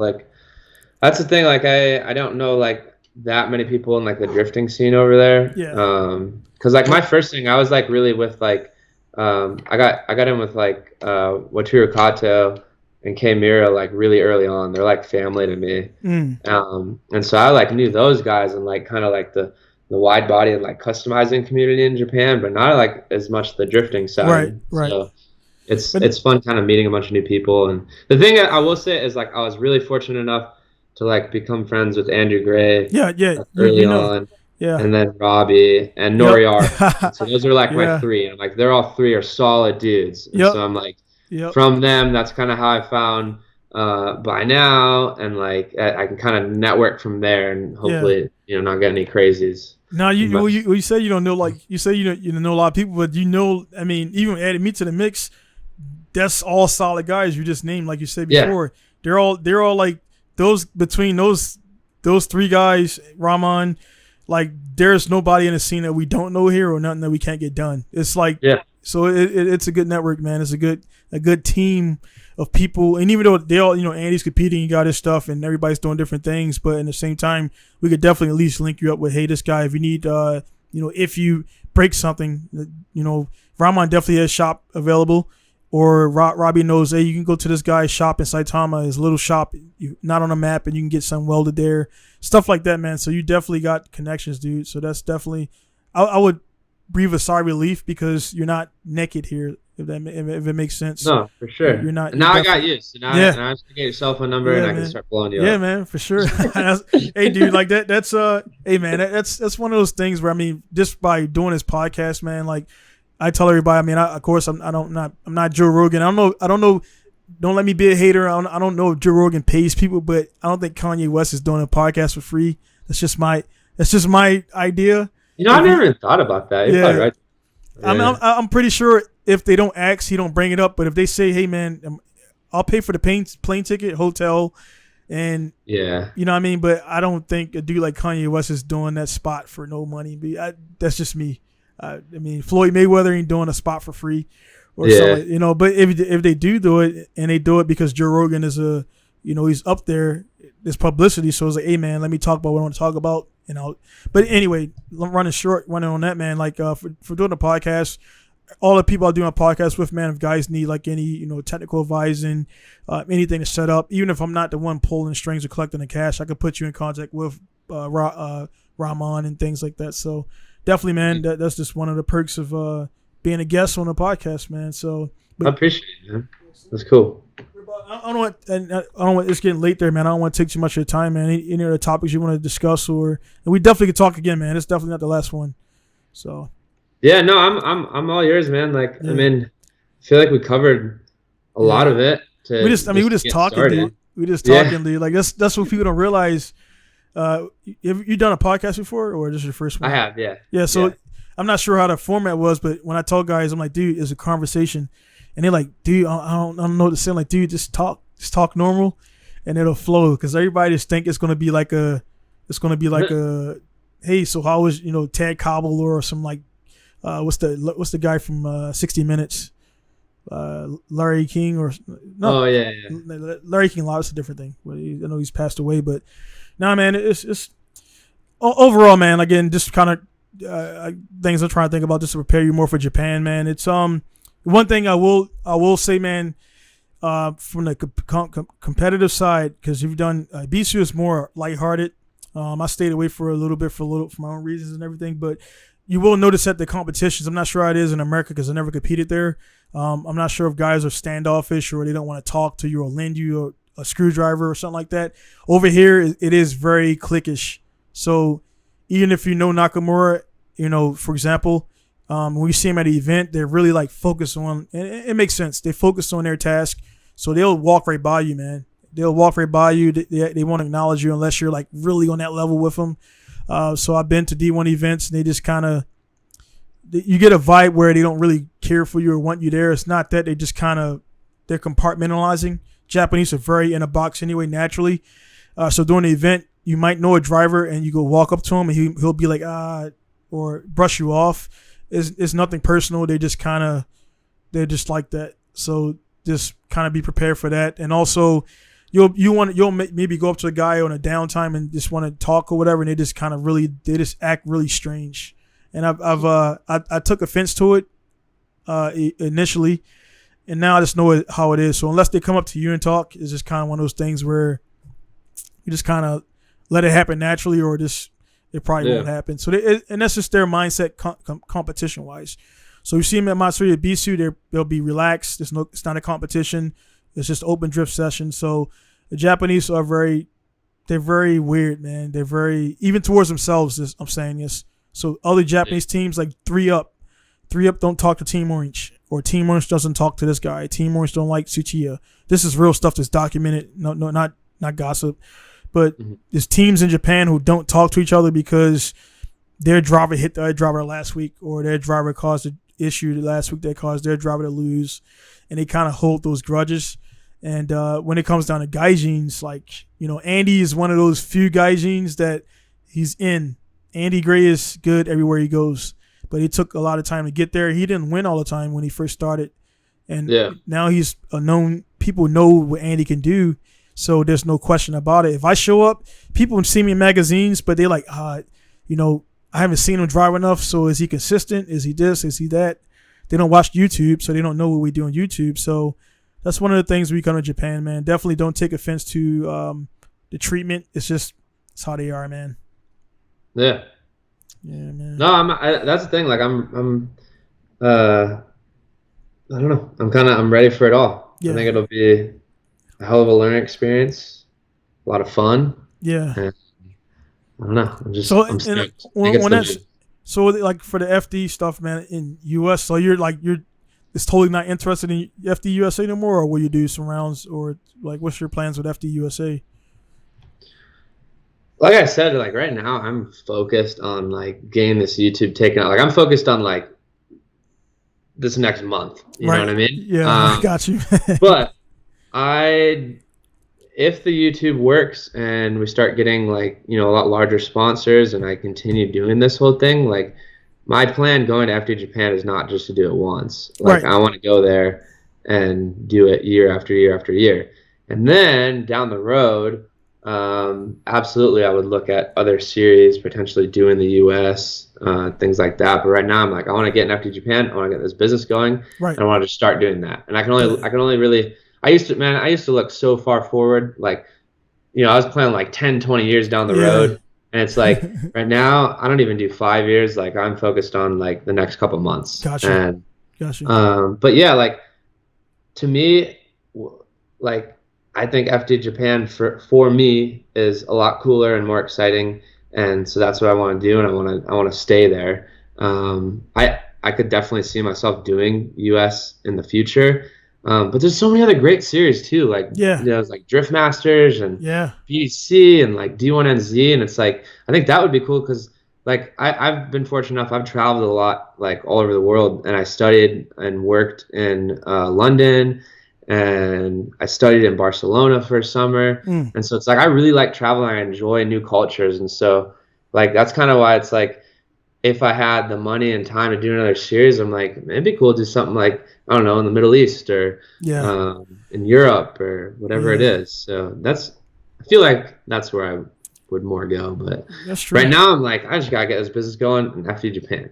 Yeah. No, that makes sense, man. And that's Yeah. for me, from my aspect is like when you see a guy that's dominant in one series and like he's definitely like a dominant James Dean or somebody like that, and it's like, you know, they didn't come over because they had the whole Corona stuff, and also the Worthhouse kind of, I don't know, I didn't get into why it broke down, but they disbanded and did whatever. And you know, it's like those guys, man. Like some people, Daigo did it. Daigo came in, won a rookie of the year, won a championship, and then disappeared. And he totally turned FD upside downwards and like, dude, we can no longer do this with 700 horsepower cars. Like he came in and just like bullied people around, high skill set, a lot of seat time, a lot of tricks, a lot of veteran tricks that some guys weren't used to breaking and things like that, and then disappeared. But that same year he was doing he did D1, I think it was somewhere, and he did 3 or 4 different series and won championships in 2 of them, and then placed high. And like, dude, we just want to place good in one competition. This guy's going around a fucking globe and competing in 3 events in 1 week, and then doing Matsuri. So he was at Matsuri 1 week, and I seen him there drifting his Missile 90, and then the next week he's in Long Beach drifting his that SC 430, and then he's back. It's like, and I bring up Daigo a lot, man, because he's very accomplished, but at the same time he's a very chill guy, man. He's not a rock star. He doesn't, you know, he's really. Daigo's actually my, like, I don't really look up to too many people, but Daigo is someone I look up to, and he's like always been my favorite driver. Yeah, and I'm actually friends with Daigo, like a little bit. Yeah. He's it's funny. He like, I don't know if people know this, and I'm sure you obviously know it, but he does speak a little bit of English. He does. Pretend that he doesn't. Yeah. When he doesn't want to talk to you. Yeah. So I remember the first time I met him, he was just like pretending like he didn't know. And then I think I got introduced to him from like the Liberty Walk guys. So then he was like willing to talk to me or whatever. I don't remember exactly how it went about. Yeah. I just was like, I think it's so funny. He says like, if he speaks English to you, then he likes you. If not, then he doesn't like you. No. For that, you know, what's funny about that, man, is when I first met Tsuchiya, everybody knows, you know, DK Tsuchiya's son, right? So when I first met Tsuchiya, it was cool as shit because our conversation was in Japanese. I spoke to him in full Japanese, and he was like, his eyes got wide because he was like this fucking big overgrown American dude who was black, and I didn't have a mohawk back then. And to have Tsuchiya, I watched these guys all these years, and then to have him judge my first pro comp, it was crazy, dude. It was like, you know, that day was that one day, dude. Like my shit shot up 3,000. I got like 3,000 followers just from one event. So that's why I'm like, dude, if I did one event and I got that many followers, and I got at the time Cosmos hit me up, ISR hit me up, even though I was already a dealer, was sponsored by ISR, but they didn't know that because I wasn't on the books. And they was like, hey man, I'm like, dude, I'm already like with you guys. Like, oh yeah, but the guy that felt embarrassed because he didn't know I was already with those guys. This is back when it's called ISIS. My bad. So it's back when it was ISIS before they changed the ISR. Terrible name. And yeah. I mean, they didn't know ISIS was going to happen, man. So it's just like, I'm just playing. It's just like, how does that work out? Like, you build this whole business and all this branding behind it, and it's like, that is just like, what are the chances? And then ISIS guys get eradicated, and then there's a car in Japan called the Toyota ISIS, and it's like, it's like ISIS and everything. So that's crazy how business works and everything. And I was like, man, I joked about it. I was like, hey man, you guys want to change your name? He was like, nah, dude, we got too many stickers and shit. And sure enough, ISR Performance comes out and everything. I use a lot of companies, man, and they got some good stuff. Some stuff is still needs development or whatever, but I use them a lot for a lot of my cars. And the cool thing about your car being built there and sent over, it's cheaper, and like I said, in the States to build a car. And far as logistics, like Wisefare, for example, not being a Japanese product, if you put Wisefare in Japan, you're getting the cost plus the tax plus the 10% markup. So you're paying almost 15% over the fee plus the yen to US rate. So it sucks for stuff like that. So for me, believe it or not, 95% of my stuff comes from outside of Japan. I'm not gonna pay markup prices, man. So I'll tell it. My pistons come from CP, my rods come from Manly, different things like that. So I ordered the Turn 14, which I got my dealer for, and nice. yeah, man. So I order that stuff and I get it shipped there in 4 days, and I'm done. And so it's weird that I don't utilize Japan, and people are like, dude, why don't you do that? I'm like, dude, because I'm not paying $800 for the manifold where I can get the same manifold for $400. One is just stamped with Grady on it, and the other one is no stamp on it. And that's just the way it works, man. Yeah, that's crazy. Yeah, man. So they got all this stuff, man. But hey, dude, I knew this was gonna go well, man. We definitely got to talk again, man. I got a meeting at 1300. It's 12:39 p.m. here in Japan. What time is it there? 8:40. 8:40. So I definitely want to take up your time. I know you got emails and business and stuff to do, man. But definitely, man, I'm all yours. Yeah, dude. Hey, man, like this. I got a couple more minutes, man. Just again, man, like for the. I would say to wrap it out, I'll let the guests do this, man. Like any events, anything you want to promote, anything you want to state out there to people to listen to, man. The floor is yours, man. So just say whatever you want to say, man. Honestly, the biggest thing, guys, is check out the YouTube channel. Actually watch some videos, and then decide if you want to subscribe or not. And that helps me a lot. That's like the main thing for me right now. I want to make that work. I hope some of you will be cheering me on in FD Japan. That would mean a lot. I think it's going to be a hell of a learning experience and super fun, but that's pretty much it. And since we did address the hate thing a lot, it's like, whether it's me or whoever, like, go try to meet the person and talk to them first before you make a judgment. And even everybody judges. Like, we all judge. But to go and voice that judgment, to have it in your head is one thing. But to go and voice it without actually taking the time to do a little bit of research or go talk to somebody, I think we would have a little better world without that. And it sucks because, I get messages. Just one last thing. I get messages where people are like, I watched your how to drift videos and I went to my first drift event and I was trying to get help from people and they're like basically telling me to fuck off. And like, that makes me so sad. And I'm like, you know what? I'm like, go talk to somebody different. I was like, somebody there that's like legit, or there's like a pro-am driver or a pro driver. I was like, go talk to him. Hopefully they're more helpful and accepting. But it's like, I don't know. It makes me sad. I'm like, it sucks. Like, it should be fun. We're all here to have fun and burn tires. It's like, keep it fun, So, I don't know. Yeah, that's pretty much it. Yeah, I mean, you nailed it, man. That's your thoughts and everything, man. And definitely, I co-sign that 100%. And I think overall, man, like not trying to create a kumbaya moment, man. I think like if everybody worldwide did that same thing, man, and kind of talk to the person that you got. I mean, like now there's obvious stuff where if some dude out there runs your kid over like with malicious intent, like there's nothing to talk about. I want to break that dude's fucking neck. But if somebody did an honest mistake or stated something or whatever, or just assume things, and again, I to kind of I'm not trying to get people to feel sorry for me, man, but like where I'm at in Japan, being the only American with a performance shop here in Japan, man, the lack of support that lack of support is alarming. But I don't let that bother me, man. It's just like they just, I guess, jealous of the process, so they don't know how I got all the stuff I got, how I know the people I know. And I was like, man, you know what? I could be mad about that or just press forward, and they'll eventually will see. But it's like, what I mean, I don't understand, dude. And you feel like you should have more support than you're getting. And, what I mean? The fact that you're going to be an American coming over to Japan to compete in Formula Drift, where other guys got programs, other guys for sure damn got the money, but they don't feel like they need to come over here. You should definitely get a lot of support, and it will be alarming if you're not getting support from a certain group of people, being that you're representing America, you're representing yourself, and representing an American style of driving over in Japan, where we're the minority. So definitely, you got my support, you got my backing, man. For whatever that is worth. And no, I appreciate that, man. That means a lot. Definitely gonna make it happen, man. So again, my overall goal with this podcast for this little bit of time we talked is for the guys out there, again, closing out, is to you know what I mean, see the guy in a different light. Guys out there, just speak in general right now to guys like and this is just an example of what you don't do. Social media is great for connecting.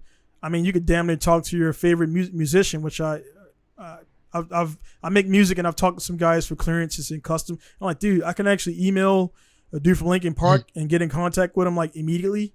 And like back in 10 years ago, you could never do that. You know, you could never do that. So now you can literally, it's up to there. If you DM Drake, though, Drake's probably not going to DM you back unless you're Justin Bieber. But it's like, you know what I'm saying? Like you can DM them, but if they're going to see like you're just going to be one of 5,000 people who DM that day. So it's cool, not cool, but definitely use it to your advantage. Again, for me, I rather not jump on a train. That's not my personality anyway. But I'd rather not jump on a bandwagon of thrashing a guy who I don't even fucking know.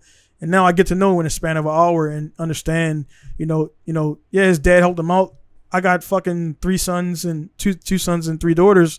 I'm definitely gonna fucking help him out. I'm not gonna give him the world, but I'm gonna help him out. That's because I could buy him a dirt bike, I could buy him a go-kart, I could buy him a car. That's not their fault. You know what I mean? I didn't have that. So you can't knock people for their fucking parents wanting to give them a hand and stuff like that, man. So guys there, stop that. The Sorensen kids, well, not kids, adults. I heard stuff about them, and I've looked up them. I'm like, dude, they're young adults with a dad that has money, and he built them a car. I don't know any more than that as far as what happened. I know they ran into a few competitors and broke the cars and stuff like that, but it happens, dude. You know what I mean? So I think people were hating on those kids because they had resources that other people didn't. So it's stupid, man. So it is what it is, guys. Again, man, want to end on a positive light. Again, man, Matt, thanks for taking that time out, be on the podcast. Definitely will do this again. Again, like I said, man, once you come over, and like I said, at any point in this time, man, just again, hit me up. Got any questions, things like that? I'm pretty much always awake for the most part, and we can get things done, man. So again, you got Rahman. So anything you need from Japan, he's your guy. Like he's that's his business, his parts. My business is more performance, parts being kind of like low secondary, with exporting being kind of coming up to actually replacing. Because if exporting keep going like it's going, exporting will actually replace my performance work, and I can stop sleeping on people's cars. So we'll see how that works. Just sick. Yeah, I definitely don't like, you know, I'm at the point now where I do turn away certain customers. I don't do oil changes. I never did oil changes. I could do an oil change, like a full system oil change, but I don't change oil in my Jiffy Lube. So I don't do that. I don't really do brakes because I'm like, dude, you're gonna wait 3 months for me to change your brakes? Go somewhere else because I'm booked. So it's like I'm that's getting a good thing though, bro. Yeah, like they're booked out. That's sick. I'm getting, and that's what they don't understand. Like the business is growing right in front of their eyes.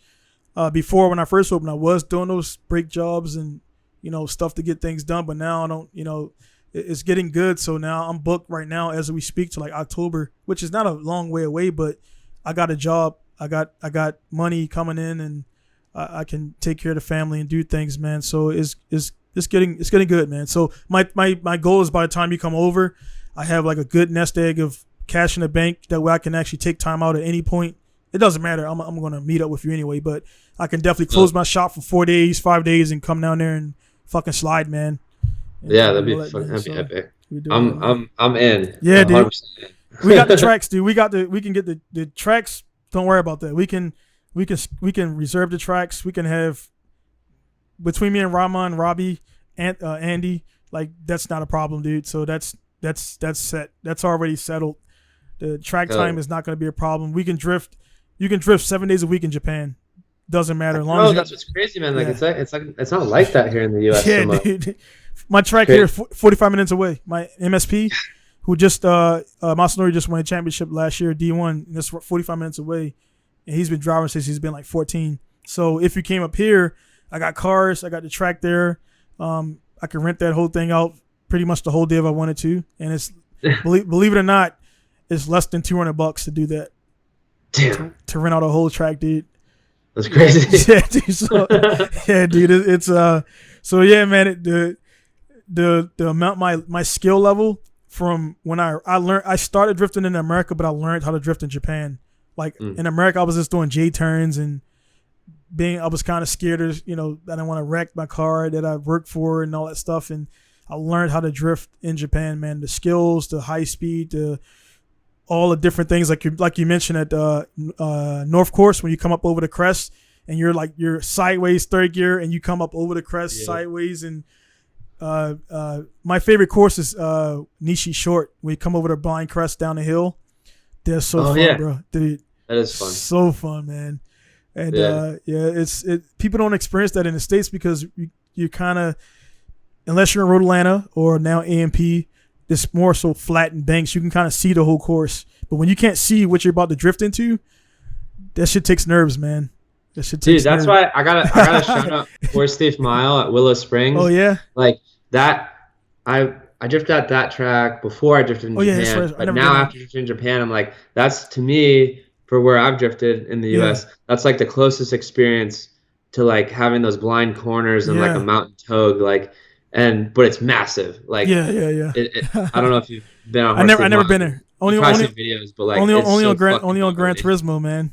Yeah. Yes. Yeah. It's so gnarly, but it has that kind of thing where you're like up and down. Yeah. It's like blind turn. Like I love that course. Well, dude, you definitely. I went to Atlanta to do the Atlanta Motorsport. That's why I talked to LZ and met up. Drift HQ put that event on, and there were supposed to be 50 drivers, and then they was like, dude. They sold out, and so there was 75 drivers, and they didn't have the space really. But dude, that track, as soon as you can get there, man. That track. I saw some videos from it. It looks epic. That track, from my experience, because I haven't been a horse thief, but that going up the hill, blind and then coming over the crest, like that's the closest thing for me personally that I've driven in America. That definitely like it emulates Ibisu and emulates Mobara.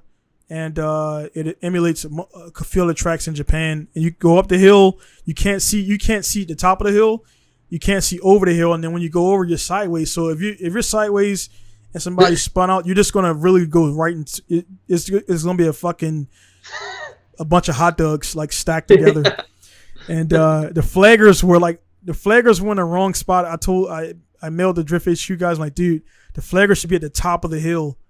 Like, so if you're coming up there, the flag should be fucking yellow or red, because if you go over that shit, third gear, you're going to smash right into whatever it is. You can't see it. So definitely, man, if you can, if they open up another event, definitely check out Atlanta Motorsport Park. And that's a lot of money there at that track, man. So it was cool. I'd love to. Yeah, the videos from it looked super epic. Yeah, dude. Super fast. So they're saying it's only going to be one time a year because of the ordinance.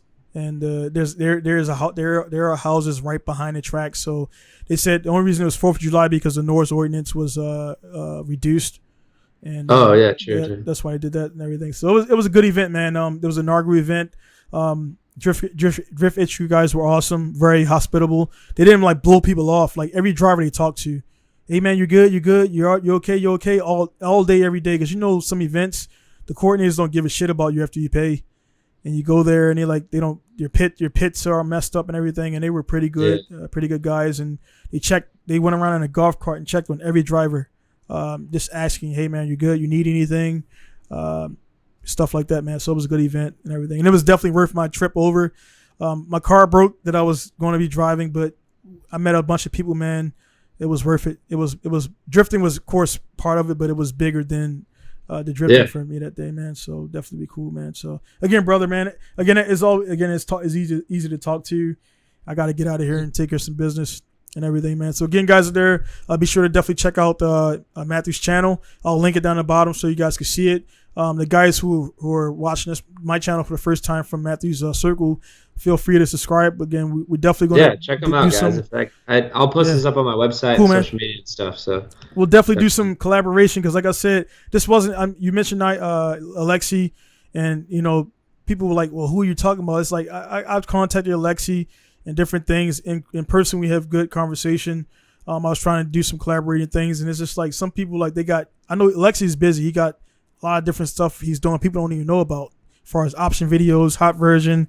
He's busy. He's a busy guy. So I was just telling those guys I'm not against collaborating because you got the Samet guy who I just come to know about. Of course you got Elbow Media.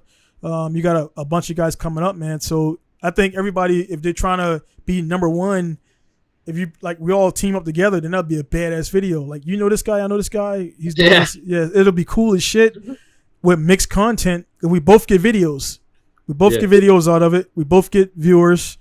And I think if you do that, the collaborating, you kind of defeat YouTube too, because YouTube, I'm posting this on YouTube, but YouTube is kind of, they pull back money, they pull back subscribers, they pull back, you know what I mean? I had guys who were subscribed to me who say, hey man, I was unsubscribed from you. I didn't do that. So they're unsubscribing guys. They're, you know, you know, this is real stuff. I'm not, it's at the end of the video, so they're not going to ding me for it, but it's all good, man. So again, guys, out there, be sure to check out the social media. I'll put everything down there at the description. Check all the stuff out. Again, just at the end, but again, check out British Moto, who is my supplier of gloves, helmets, and good stuff like that. So definitely make sure you're safe. British Moto is my main supplier of safety gear. Check those guys out. And yeah, man, just be easy out there. Be safe. Do what you got to do for Corona to get through this shit. That way we can get back to normalcy. That way, when Matthew comes over, he's not standing in a fucking hotel for 14 days like I did in my shop. So hopefully by that time, the vaccinations, they allow people who's vaccinated to do different things and blah, blah, blah. So we can limit, you know, maybe 1 or 2 days in a hotel, not 14 days in a hotel, because that would suck. And you got to pay for that stuff, man. So, make it tough. Yeah, really, dude, that sucked, man. Like that again, to get home to my kids last night that was cool, man. So anyway, guys, I want to start the podcast over again. Guys, again, thank you for tuning in. It's going to be Donnie signing off from Masawa, Japan. Matthew signing off from Arizona. Arizona, correct? Yep. Yes, sir. Arizona. Yeah, thank you for having me, dude. For real. Really appreciate it. Just stay on the line real quick after I get out of here, man. So it's real quick. So, guys, again, see you later. Sign out, Donald Jackson. Peace. Other side.